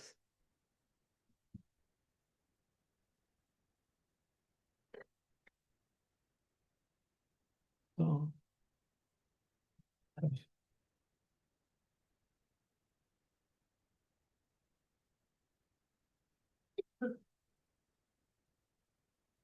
yeah. No, yeah. So towards the end of first session, we have these questions to our audience. So imagine you are climbing a mountain and halfway up, suddenly the cloud is there, it starts raining. So what's your choice? You can come down or you continue to climb and go to the other side and enjoy the things. So what do you want to do? And getting a proper sleep is like this. Then what do you want to achieve over long run? So we try to motivate them and then have some vision. So once they have a goal and vision, yes, they will succeed more. Yeah. Then think about some cost. As I said, sometimes some of these things are necessary. We are on night duty. We cannot always avoid it. But is there anything that we could do instead of working whole 1 week night shift? Can we reduce it to 5 nights? Of course, there will be some cost involved in it. Same way, other things. For example, we are preparing for some big project. We spend sleepless nights. Then is there any way you could minimize that sleep disruption? So you set the time. So at this time, I'll finish up the work, then 1 hour wind down and go to bed. In the short term, it may not give you full benefit, but in the long run, you will see that your productivity will actually increase because your sleep improves, your daytime functioning and focus will improve. Then what do you think is the hardest thing in achieving your goal and vision? That's the important thing. And in that, how you can stick to the program. Yeah. So these are the basic things we ask in the first session. And different people, they have different answers. Some of them, they won't talk at all. So they all get notebooks and pen. So they note it down. Then after the session, we give them 10 minutes to come individually and interact with us. So it's a group session, but some one-to-one interaction is also there. Then a little bit of motivational understanding. So what stage they are in. So some patients, after the first session, they will come back and say, doctor, this session is not for me. So then we'll say, okay, then do you think you need to come to the next session? You are still welcome. Then the patient may say, no, doctor, what I need is few days of good night sleep. Can you please make sure I get a sleeping tablet? Then we do a small discussion about long-term sleep medication issues and other things. And we also tell them, in my unit, nobody gets sleep medication for more than 2 weeks, full stop. If your GP prescribes, that's the other problem, but here you won't get it. So one of the reasons for the attrition is they will discharge themselves. They'll say, sorry, I can't do that. So we provide them alternative option. We'll cut it down to half, or we'll cut it down to 70%. So we try to even make subtle changes there. So some patients say, okay, doctor, I'll try 70% medication. So instead of Zopiclone 7.5, we'll say 3.75, then another quarter tablet. We try all possibilities with us to encourage them. Then they are on our side. They will try for the next session. Then we can check their belief system again. Because once we start challenging and they go away, we cannot check their belief. Whereas if they stick to us, they may come back and say, doctor, I took only half the tablet, still my sleep was okay. I slept only 4 hours, but I slept. We tell them, then use the scale. Okay, in the scale, where will you rate this? It may not be 10 out of 10, it could be 7. But even when you were taking one full tablet, it was only 8. So not big difference. So when patients see that, then they are motivated more. Then we give them some homework. Homework is the core thing in CBT.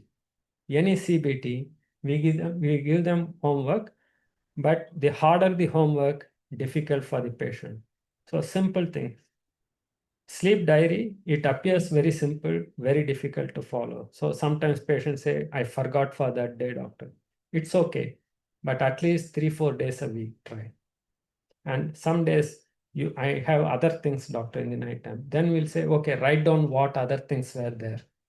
Then we may explore, okay, these things were there, so you couldn't sleep. Is there any other way you could do these things in the daytime? So that helps us to initiate conversation and bring some change. Then sleep hygiene. Again, simple too, but there is a checklist for sleep hygiene.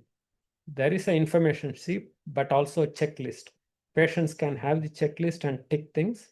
Then some of the things which appear easy, patients can adopt. Then what to do when I get upset because I can't I can't sleep again or go back to bed quickly. Then what are the strategies they can use? Again, it is the group thinking. They come out with some strategies. We give some suggestions. They practice it for a week and come back and tell us. I think that's the end of first session. So we summarize it. That is, this is the second session, isn't it? Yeah. So first session includes 2 modules, but basically about education and introducing the topic gently, assessing their motivation, help them to think about their myths and beliefs. Shall we move on, or you all need some break? Finish it off? Okay, thank you. So the second session is about energy during the day, which is very important to keep the drive. And then what are the beliefs about sleep?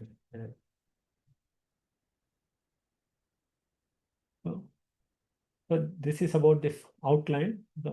Again, we think about skills that are important.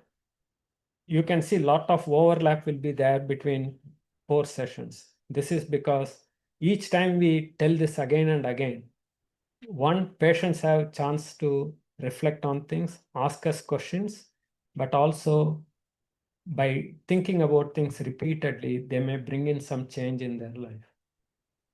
Then we don't give the scale to patients, but we float these questions, DBAS questions. Then how to challenge some of these unhelpful beliefs. We use it in a gentle way. And some of the things even patients may come back and tell us. Then one of the things is managing nightmares. This is the non-technical term about rescripting. That is how nightmares can be changed into sleep. What is the dreams, which is an interesting thing. Yeah. And there is one specific book that has come out about changing nightmares to dreams. So helping patients to think about their nightmares, especially people with trauma. We don't do trauma work, but how can it be made unpleasant and what other things they can use so that these nightmares are not so distressing. And over time, whether it can be seen as a dream that will be less distressing to them. Then again, there will be a motivational boost and then some homework. And this involves next two modules. So we always review the previous session. Then we go through the sleep diary. When patients use their sleep diary, we ask them, okay, can you please check from your sleep diary what are the important things? So we may spend 5 minutes about sleep diary, any difficulties in using the sleep diary, and they need any additional resources. Then this is the 2 drives we teach them in the second session. That is, we always have circadian drive, that is helpful to go to bed with darkness and wake up with light. But the other drive is homeostatic drive. That is, we all have our brain, everything is set with clocks. So once the clock exceeds the time, we cannot sleep anymore. And once the drive goes down, then we can't sleep. So these 2 drives should act in synchrony and they should go hand in hand. Then only the person will get proper sleep. And there is a very good YouTube clip for that. So we ask the patients to watch that clip. So we'll put it there, which talks about these 2 drives in a non-scientific way and how they both should work in harmony. It is again a very short clip. So that helps people. Then once we teach that, then we tell the patients about maintaining activities during the day, going out, getting more light, and then avoiding too much bright light in the night. So it is an environmental conditioning, but also it is for the brain to slowly think about light during daytime, less light or darkness during the nighttime. We use the word less light because people with trauma, they don't like darkness. They want some light. They want some safety. So they may use something like a dim night lamp or something. So also over time, we help them to understand hyperarousal is one thing that maintains their sleep difficulties. So alertness is a better term than hyperarousal. So you need to be alert in the daytime and less alert in the nighttime. So over time, some of the words they learn, that itself may change the way they think. And the words are very powerful. So even some patients come with fantastic words there and they tell English is such a language. So they come out with words. Then once we start adapting that words and using in sessions, they have powerful meaning. Then always ideas about winding down on nighttime. Then, yeah. Then the other thing is when we sleep, our body temperature goes down. So we tell them, see, and for example, now it is 44 in Perth, then people cannot sleep without a aircon. So if people cannot afford a aircon, but they can definitely afford a shower. because Perth is full of beach and other things. Go and have a nice beach swim in the evening and cool down your body, then go and have a nice shower and go to bed. So something in the evening, then going to bed. That way your body cools down. Once the body is cool, you get a better night's sleep. So there are various research things. Anything below 18 during the daytime is not good. The brain starts going down. Anything above 18 in the nighttime, the sleep starts coming down. That's the common thinking. So even bedding, people wear the same cloth for the day and night, which doesn't help. So they may not have plenty of cloths, but they should assign 1 or 2 sets of loose cloths and other thing for the night time. So that means after shower, wearing that cloth means, yes, it is evening time. These things may appear very simple, but over time, that helps the patient to condition their brain behaviorally. So they think, okay, I'm doing these steps from 6 o'clock or 7 o'clock in the evening. I have a meal before 7, then so that my stomach is not full before I go to bed.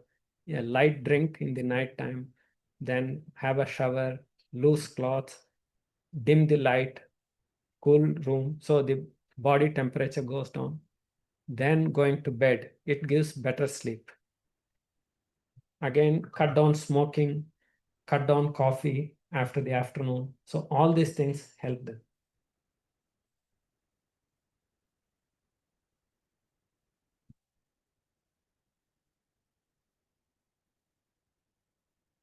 Then boosting energy during the day. This is another thing. We are all achievement oriented people. So we work on one achievement, ignoring everything. But if we see successful people, they need to do many activities in one day. They need to get up and do some exercise or walking at least 1 or 2 hours in the morning. Then they need to read some books for 1 or 2 hours, listen to music. They need to go out. They drink plenty of water. All the things. So, and then some sunshine, which is very important. Then on and off, our brain can only hold so much. Concentration, usually 30 minutes to 40 minutes. After that, we need a break. So we tell the patients, even if you are doing a big project, give a break every 30, 40 minutes. Have 2 minutes walk. Walk doesn't mean 2 hours of morning walk. Even 10 minutes of walk every 2 hours. It is helpful to body as well as mind.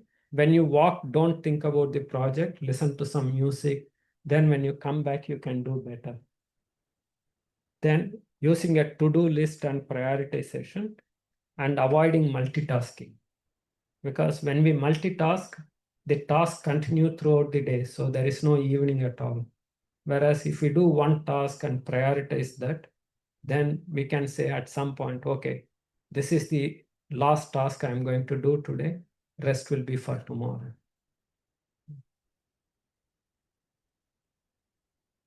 Then beliefs about sleep.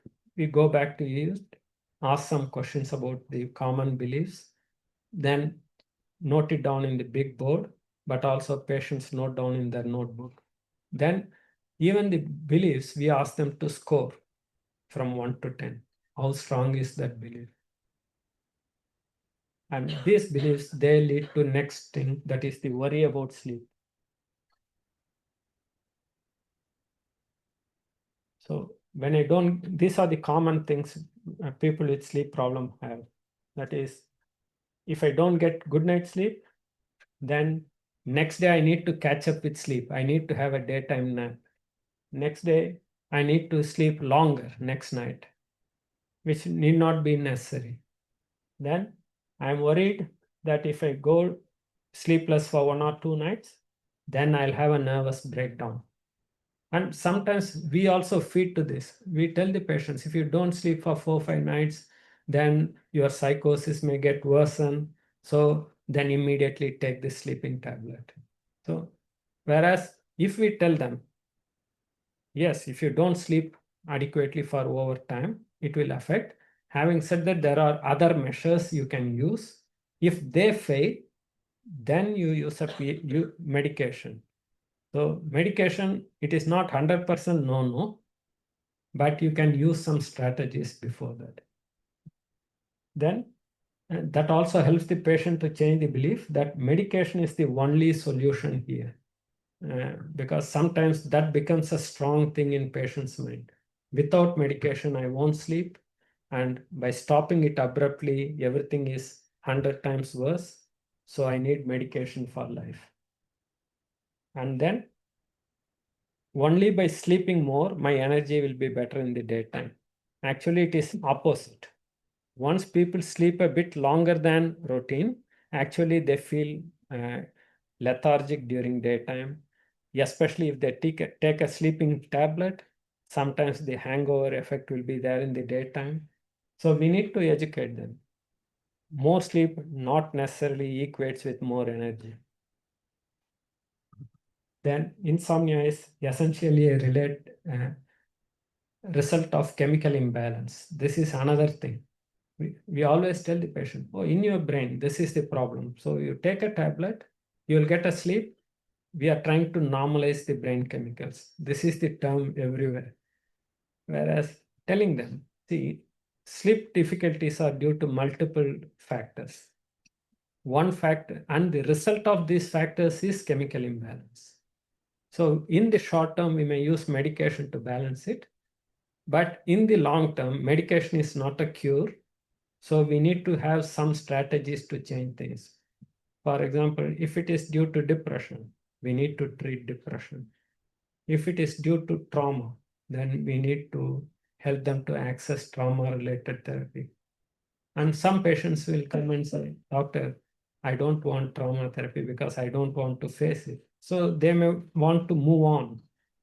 So for them, they may need to go to a psychologist and work on different way of working to move on in life. So using some strategy to calm down the brain, reduce the hyperarousal, will reduce the chemical imbalance. And when the chemical imbalance is reduced that way, the benefits are long-term. That is what CBT is.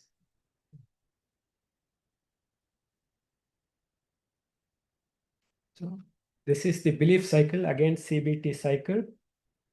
So how we challenge is ask them to write what are the things that are for and against, which is the simple strategy we use many times. We ask them to have a paper, put a line in between. Any belief, put it on top. What are the things positive? What are the things against? Then we sit and discuss with them. And finally, the important thing is CBT is not about positive thinking. CBT is about realistic thinking. Patient may say, doctor, because of this, I'm not getting sleep. Okay, I appreciate that. So by changing this thinking, it's not going to stop you having a good sleep, but it may reduce the distress and that may improve your sleep by another 10%. So it's a realistic thinking rather than complete positive thinking. And once patients start thinking that way, by working more on other strategies and involving them, from 10, it can go to 20. From 20, it can go to 30. So their sleep improves over time.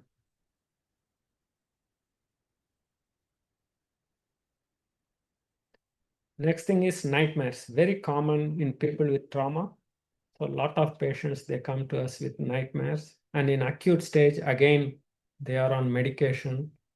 And some of the medication actually worsen nightmares, especially antidepressants. Patients come and say, my nightmare gets worse, doctor, especially SSRIs. So we use prazosin and clonidine in our unit, very effective for nightmares. Having said that, we start working with the patient on these nightmares, ask them to picturize it some way, then try to explain it. We don't have full trauma work in our unit because it's a 2 to 4 week stay. So we don't want to open the box and then leave them out with all the negative things that happened in life.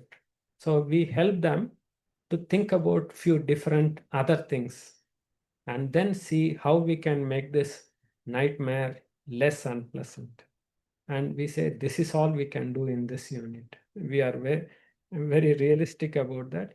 But we also recommend psychology work in the community. We write to the community team or the GP to refer them to psychologists, where they may do work over long term. And that work about trauma may involve nightmare related work, or as one of the psychiatrists told, it could be EMDR work, which is effective there, or now trauma-based CBT techniques are there. Advanced things like ACT therapy is there. Mindfulness-based CBT is there. A lot of work we can do with the patients.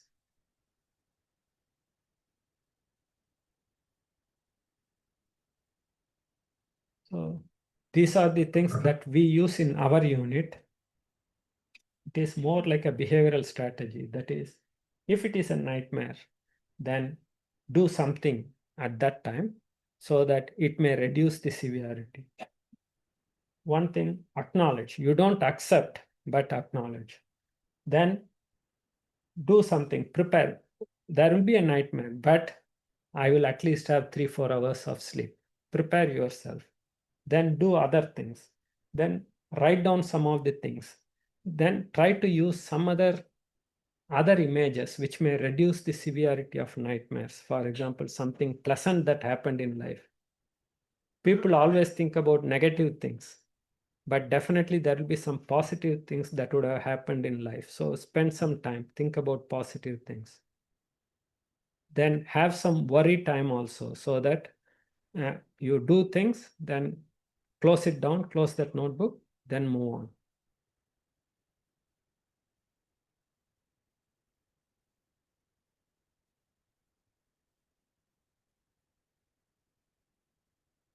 So the motivational boost for our second session there is that, yes, sleep is affected. Sleep is due to mental health issues, but people with mental health issues means they don't have good night sleep at all. It can be improved, but you need time. You need perseverance, time to work on this, and then use some tools that will help you to sleep better. Then we give some basic homeworks. We touch on Gubik's principles and other thing again. Yeah. And we ask them to continue to maintain the sleep diary. Yeah. Some patients maintain, some patients they forget few days. That's how it goes. But we keep doing what we educate the patient. That brings us to the third session, which will involve more physical things, behavioral strategies. But in between, we also touch again on belief system. So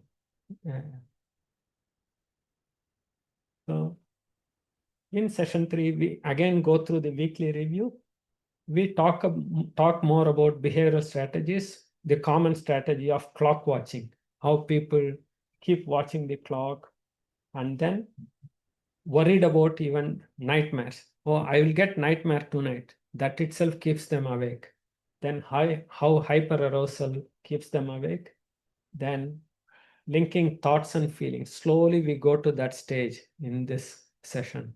That is, you have this thought, and this is how it creates that feeling. The CBT loop, we try to show them and help them to understand. Then over time, how to be aware of the negative thinking. Then managing a busy mind at night. Winding down is only the first phase. Then what else to do? So instead of morning means people with insomnia, they wait for the morning because they don't need to worry about the night for next 10 hours. They want to do activities and other things. But we tell them, morning, write the sleep diary first. Then you start your day. But then evening worry time, after that plan for the evening, then wind down. So even for the evening, people should plan. Once they start planning and doing some relaxation and other strategies, yes, over time things improve. Then just like Gubik's technique, clock watching. Just once you are not getting the sleep, don't watch your clock, because the time is going to move in the same way, whether you watch the clock or not. So don't keep watching the clock. Other than that, if you can't get sleep, get out of bed, go and do some other activity. No smoking, no coffee, listening to music, do something with the light, dim light, then go back to bed after 15 minutes. Try that. Then relaxation exercises. Then with negative thoughts, 3Cs, which is again the strategy in CBT, that is catch it and work on that thoughts, then move on. Then record those thoughts. Some patients, they record immediately. Some patients, we ask them to record next day. So spend 10-15 minutes. What are the negative thoughts that came previous months? Then with that worksheet in the group, we open it to others. Then interesting thing is many people had those thoughts, but that thought was not the topmost worrying thought for that time. So, but the solution people will come out, or we start discussing on whether it is the realistic thought or unrealistic, what grades. And some patient may say their life experience. Previously it was like this, now it is coming down with strategies. Then we start thinking about the CBT strategies, that is 3Cs. Then go to motivational boost again. So this is the outline of third session. Again, we review the second session and then move on. So this is the negative loop of CBT with clock watching. I'm not getting sleep, so I watch the clock. Oh, I have only 5 more hours in bed. What am I going to do tomorrow? So after 1 hour, again, I'm watching the clock. I have only 4 more hours, 3 more hours. I'm not sleeping yet. So we keep watching the clock. Next day comes, but we didn't get sleep. Whereas because of not sleeping, because of watching the clock, we became more and more anxious, which led to further sleep difficulty, and this vicious cycle continues. So the best thing is don't watch the clock. Yeah. Then, do you have any other experiences? Then, do you suffer from low mood and anxiety? Do you have any intrusive thoughts when you do all these things? So these are the things we try to touch and ask the patient. Yeah.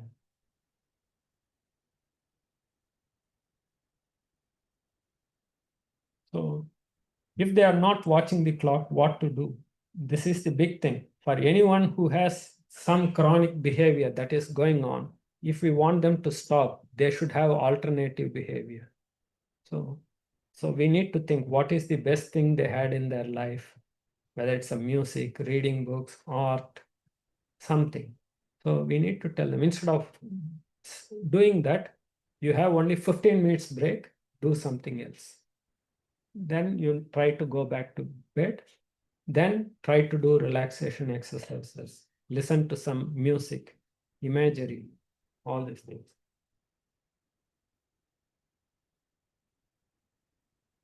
And there are lots of relaxation musics available on YouTube. Again, we have some clips in our unit.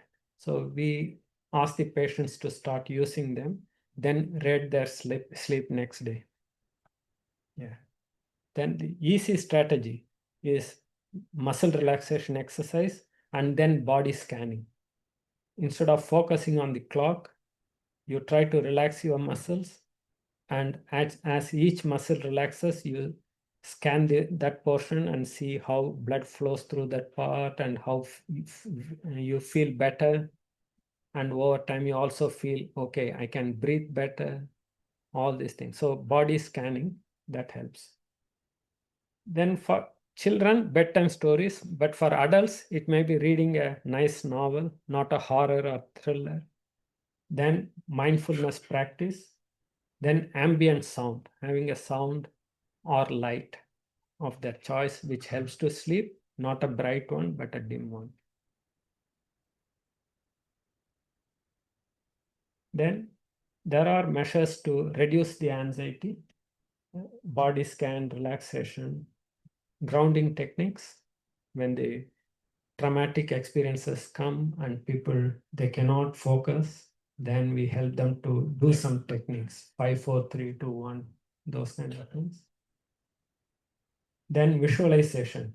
If you remember in the goal setting and in the mental boost, we always ask, what if you sleep 6 hours well? So we help them to do visualization of that.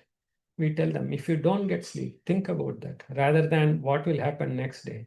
If I sleep better, what could be the benefit? Then sleep routine, bringing a routine, and over time, over 1 or 2 months, when the routine becomes better and better, the sleep comes naturally. Then journaling. People are their own scientists, so they need to write down their experience and what are the difficulties in implementing some strategies. Then they come back next week to discuss those strategies. And the other thing is, people always have a myth, only by sleeping I'll be feeling better in the daytime. Not necessary. Sometimes just relaxing for half an hour, doing some relaxation, and then focusing on some mindful music, that itself may give some freshness to the body and mind. So it is important to change that belief over time. So this is the vicious cycle example, that is situation not sleeping, that brings all the worries, thoughts. Because I'm not sleeping, the mind is there. All the negative things come. Oh, I need to do this thing next day. This work is pending. I have this much loan. Everything comes and floods the brain. Then if I don't sleep well, next day I can't work well. So I'm more anxious. So this cycle continues. So the common thinking is, I'll never be able to sleep. Then toss and turn in the bed, clock watching, all these things. Then people with nightmares, they always have the memory. Oh, when I go to sleep, after 90 minutes or so, the nightmare is going to come. So what will be a helpful thought? Instead of thinking about what will come after 90 minutes, at least 90 minutes I'll have a better sleep. How do you start thinking about that first 90 minutes? So the same thing, we tell them, keep a worry time. Don't think about these things when you don't get sleep. Whereas try to use some visualization techniques and relaxation techniques. That way you feel less anxious. Then you may get a better sleep. So you are breaking the cycle. Then identify the thought. This is the most important thing. Whatever is the belief or whatever is the worrying thought, we need to identify them, write them down. Then check it. What is the evidence of it? Patient may say, doctor, if I don't sleep, it is a catastrophe next day. Okay, but this is the problem for 10 years. 10 years you have been going to work every day, coming home, you got these achievements at work, still you don't sleep better. So what you are thinking is not 100% correct. It may be 60% correct. Yes, you are not functioning to full efficiency, but still you are achieving things. Then we need to work on that challenging, then change it. So the change may be, if I don't sleep well, my efficiency will come down. It is not that I won't work at all.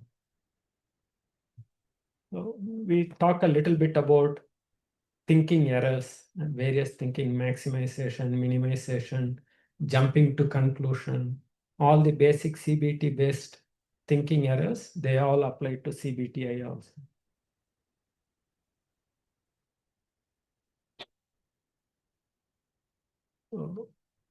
So the change in thinking, I have functioned well before, even when I didn't sleep.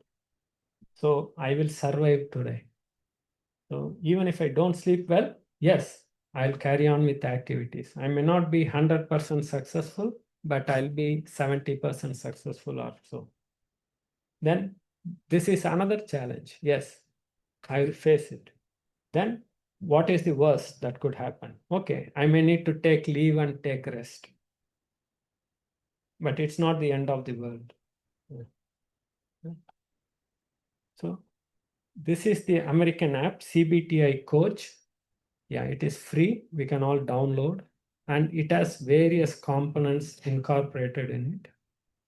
It is for veterans in America, but we can all use.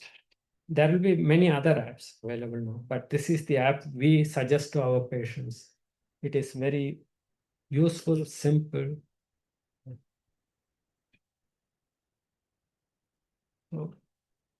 So in this session, again, the thinking is, yes, sleep is important, but it is not the end of the world if we don't sleep. Then there are lots of things we can do during the daytime to improve our functioning. Then we give a bit of homework for that session related to those things. That is identifying the thought, trying to practice relaxation efficiently, continue to maintain a sleep diary and journaling. Then how to deal with a busy mind using body scan, relaxation, allocating a worry time. Then how to use the winding down strategies. Some patients may say they had some difficulties, then we discuss that. So that's the end of 3 sessions. Sorry, it's becoming like ongoing thing, one after the other. But each session we introduce one by one few concepts to the patient. Then the next session we touch it again, so that by the end of 4 sessions, patients will know the components, and when they go home, they can use them. In the 4th session, actually, myself or my registrars, we go there and we start talking about circadian rhythms, NREM sleep, REM sleep, how medication help, and how to stop medication, because it is important. We first started doing it in the first session, but then the patients start jumping. So now we moved it to the last session because they have some tools in their toolbox. Then they may think about cutting down the medication.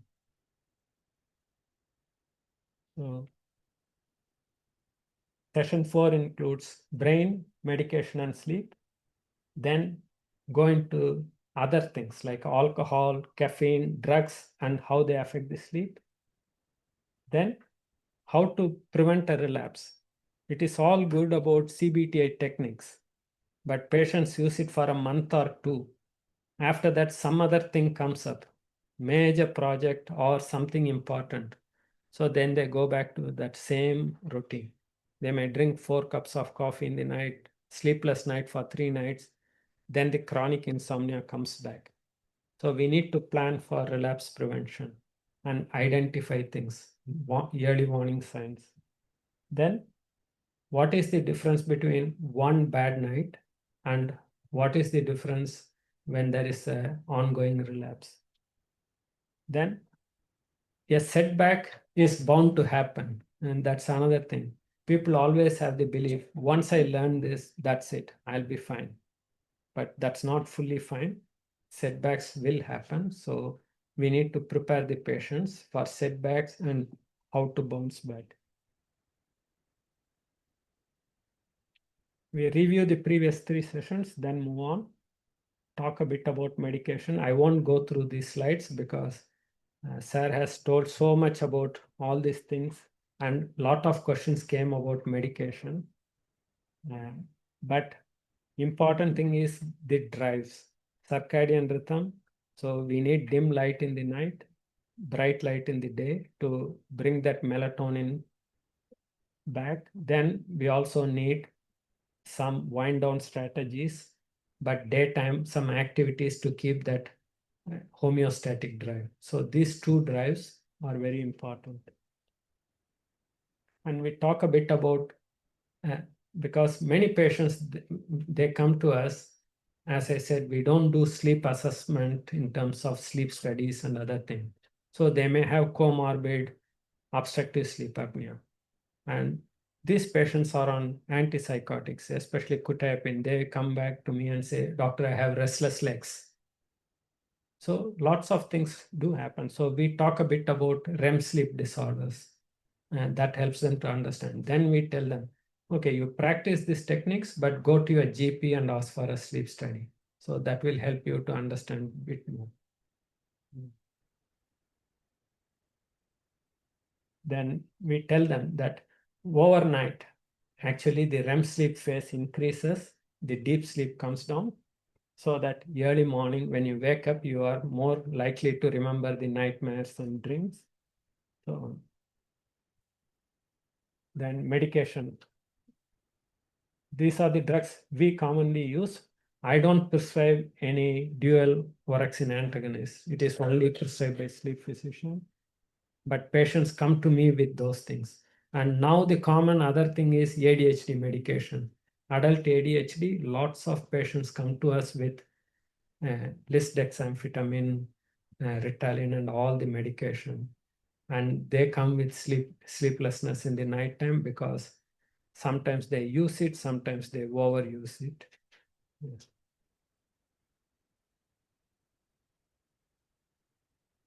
So all this medication we use for sleep, not necessarily one, but antihistamines, many a times promethazine or phenergum. And patients get it for years. After some time, patients may come and say, Doctor, last 10 years, whenever I don't get sleep, I go to chemist and get Benadryl syrup, or I go to chemist and get Phenergan syrup, and I get sleep. So people use all sorts of things. It is important to understand. And as I said about melatonin, some patients, cannabis. Now, in Western countries, the big thing is cannabis prescriptions. Cannabis originally came for prescription of pain and cancer, but nowadays, a lot of physicians and GPs, they prescribe it for sleep.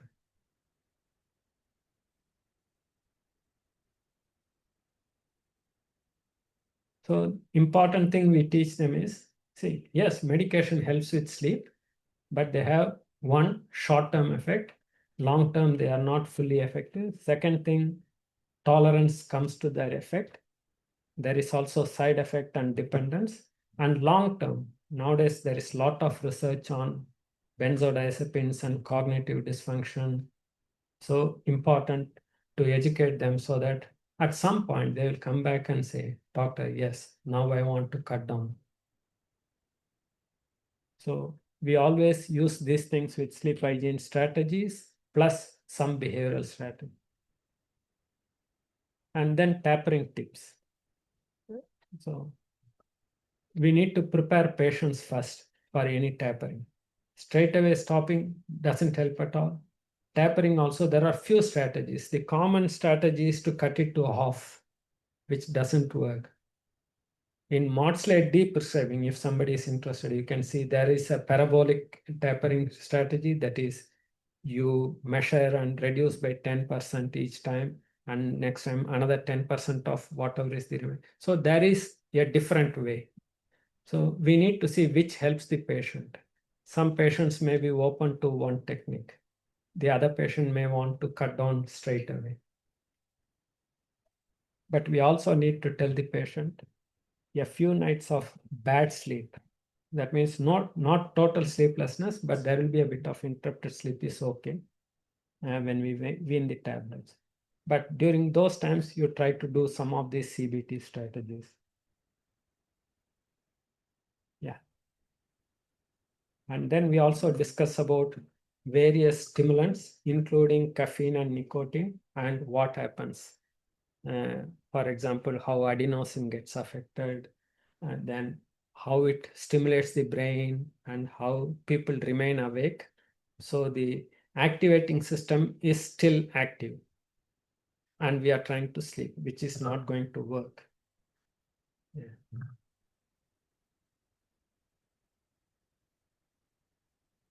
Then what we want to do is when we go to bed, we want the activating system to calm down, but we can't do it. Instead, we want the sleeping system to be active. So there are two systems which are going to fight here. That means patient is not going to get a better night's sleep. Yeah. Then we think about recovery. These are general principles with any recovery, long-term health issues, illnesses. There will be lapses, there will be relapses. So we need to prepare patients for these relapses and lapses. And one of the things we do is warning sign identification and relapse prevention strategies.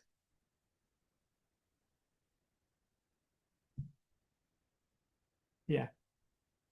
Then we go through the motivational boost again. Then action plan. So that's the end of 4 sessions. Sorry, it was a quick run through of all the things that we do in, say, 4 90-minute sessions. And it was more theoretical here, but I'm sure it will help you to distill these strategies and use in your practice. And if you want, these are the self-help material. Leon Lack is another Australian. This YouTube clip, it is very good. You can watch. Then Sleep Disorder Australia and Sleep Disorder Foundation, they have lots of resources which can be freely used. Then these are the apps. The common one I use is Center for Clinical Interventions. Then CBTI app.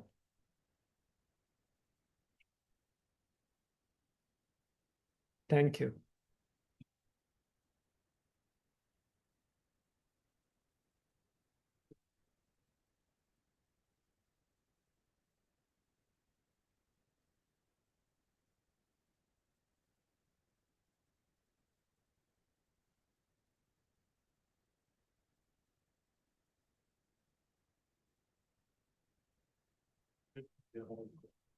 Yeah.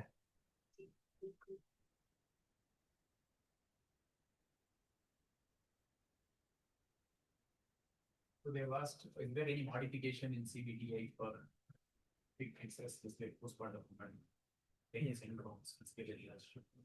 Yeah. So as I said, CBTI is lifestyle modification, and there are certain times we cannot use all the strategies. So we need to prepare. And one of the ways acute insomnia becomes chronic is postmortem period. They need to wake up multiple times, feed the baby. Over time, baby will develop a better sleep routine, but they need to be alert to make sure baby is okay. So they get up multiple times and check. So initially, we may not be able to do much in the immediate postpartum period, except that we need to help them to sleep with the baby and also to help them to understand that a continuous 6 hours sleep is not a must. They may have 1 hour sleep with the baby sleeping, then they can get up. Then as long as they maintain the activities, when the baby is sleeping during the daytime, they may do some activities to maintain the drive. So it is the balancing act. And as the baby develops good sleep cycle, they need to make sure baby has all the protective mechanisms, then they get 5-6 hours sleep. Also try to get, in Western countries, it is possible to have somebody to take care of the baby once a week, twice a week. In our country, so far, we have grandparents looking after the child during night time and giving some respite. That is going down. So we need to find those kind of balances. Yeah, and we may think these are not CBT strategies, but if we think these are problem-solving strategies.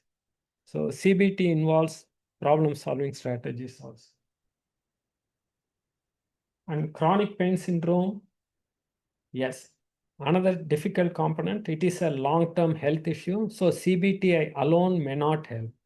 So we need to work on CBTI model for pain in addition, and involve the pain therapist and find out how we can reduce the pain and how we can help them to learn strategies to deal with that pain.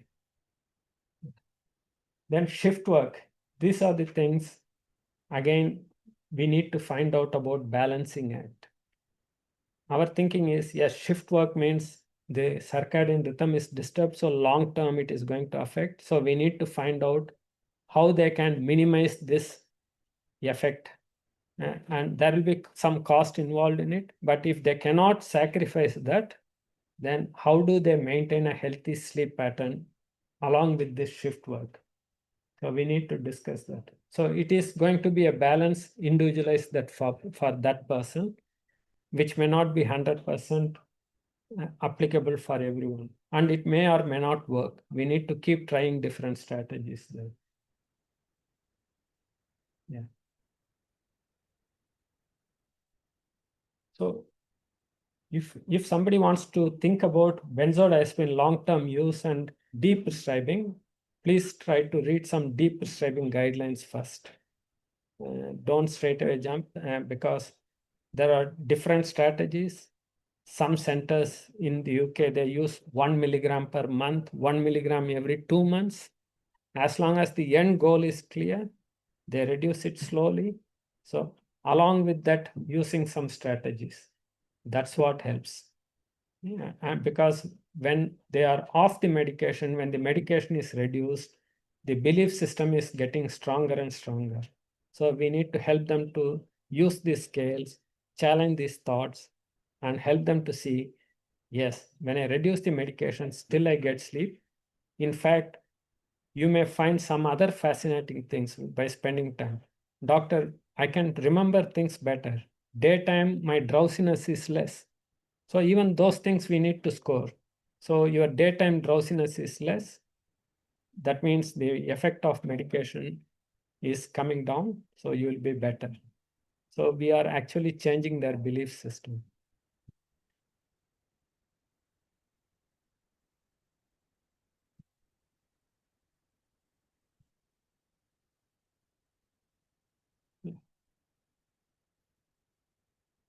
That's it, sir. Do you have any questions from the first people?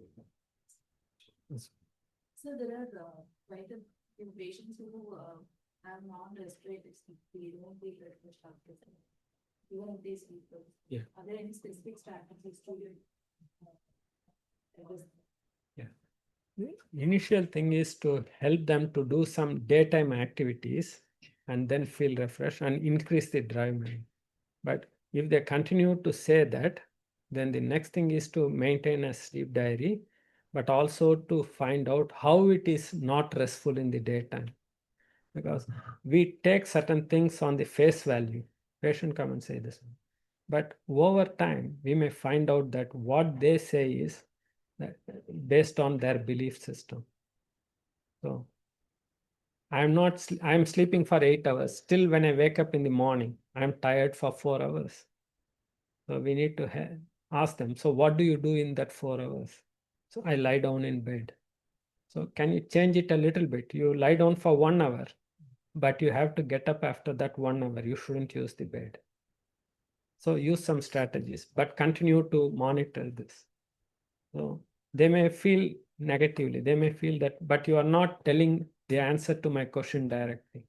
So the answer will come with time once you start cutting down, but also your drive is maintained, then you get a better sleep at night.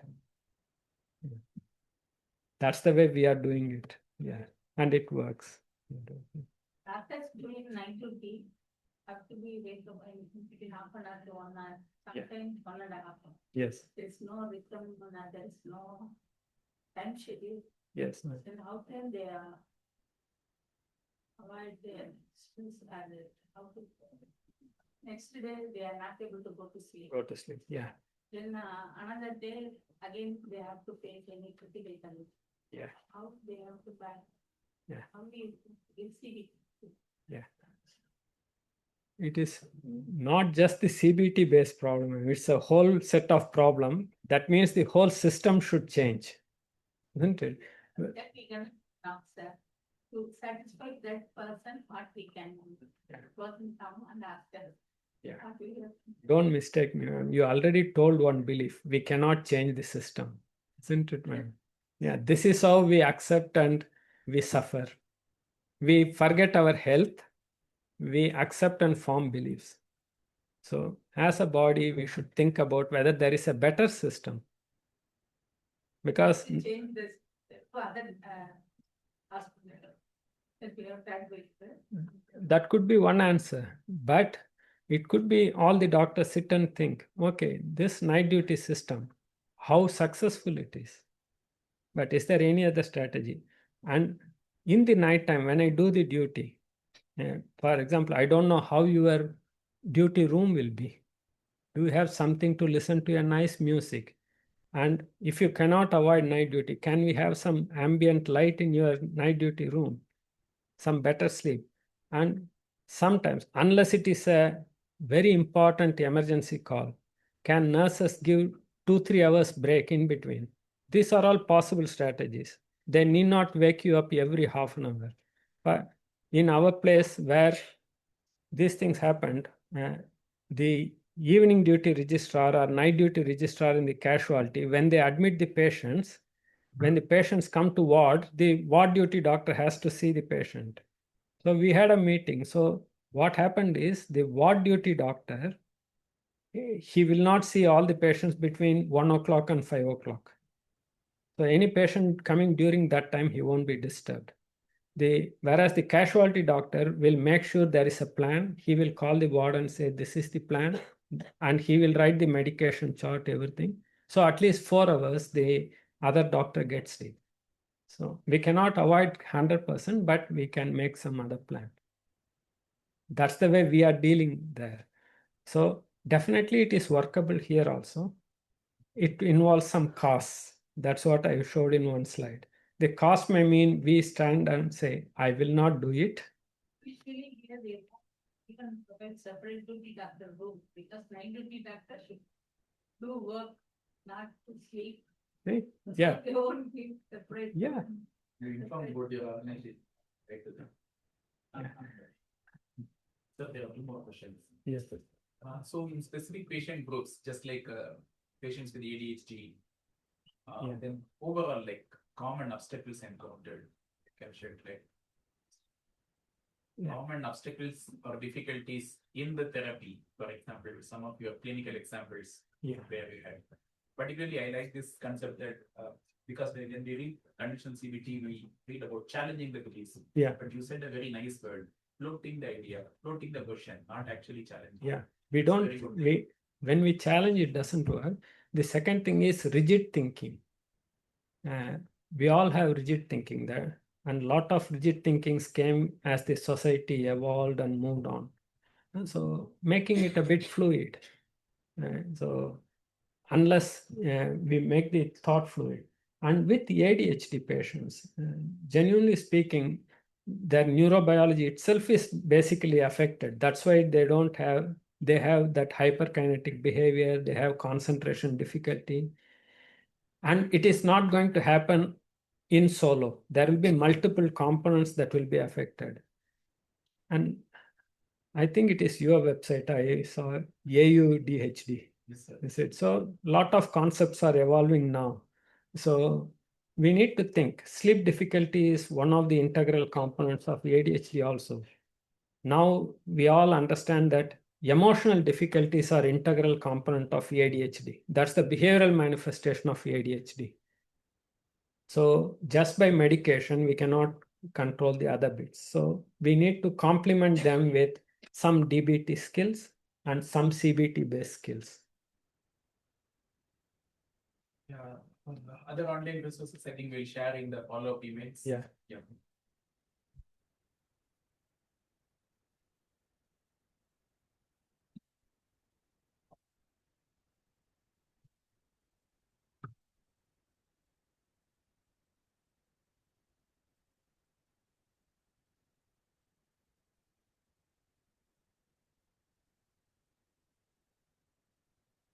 We extend our heartfelt thanks to the speaker for an excellent presentation on CBTI. The talk offered practical insights, clear frameworks, and strong clinical relevance. It was meaningful learning experience for all of us. Thank you so much, sir. Now we break for a lunch.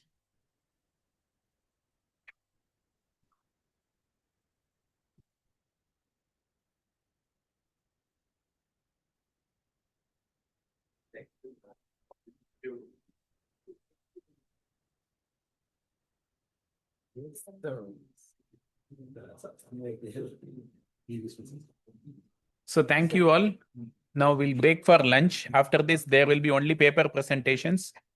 No online streaming will be available for paper presentations, but we'll share the list of papers presented. And if you want any details, you can contact the authors directly.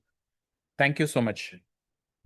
If you have any queries, please share directly or in the group. We'll attend to that. Thank you so much.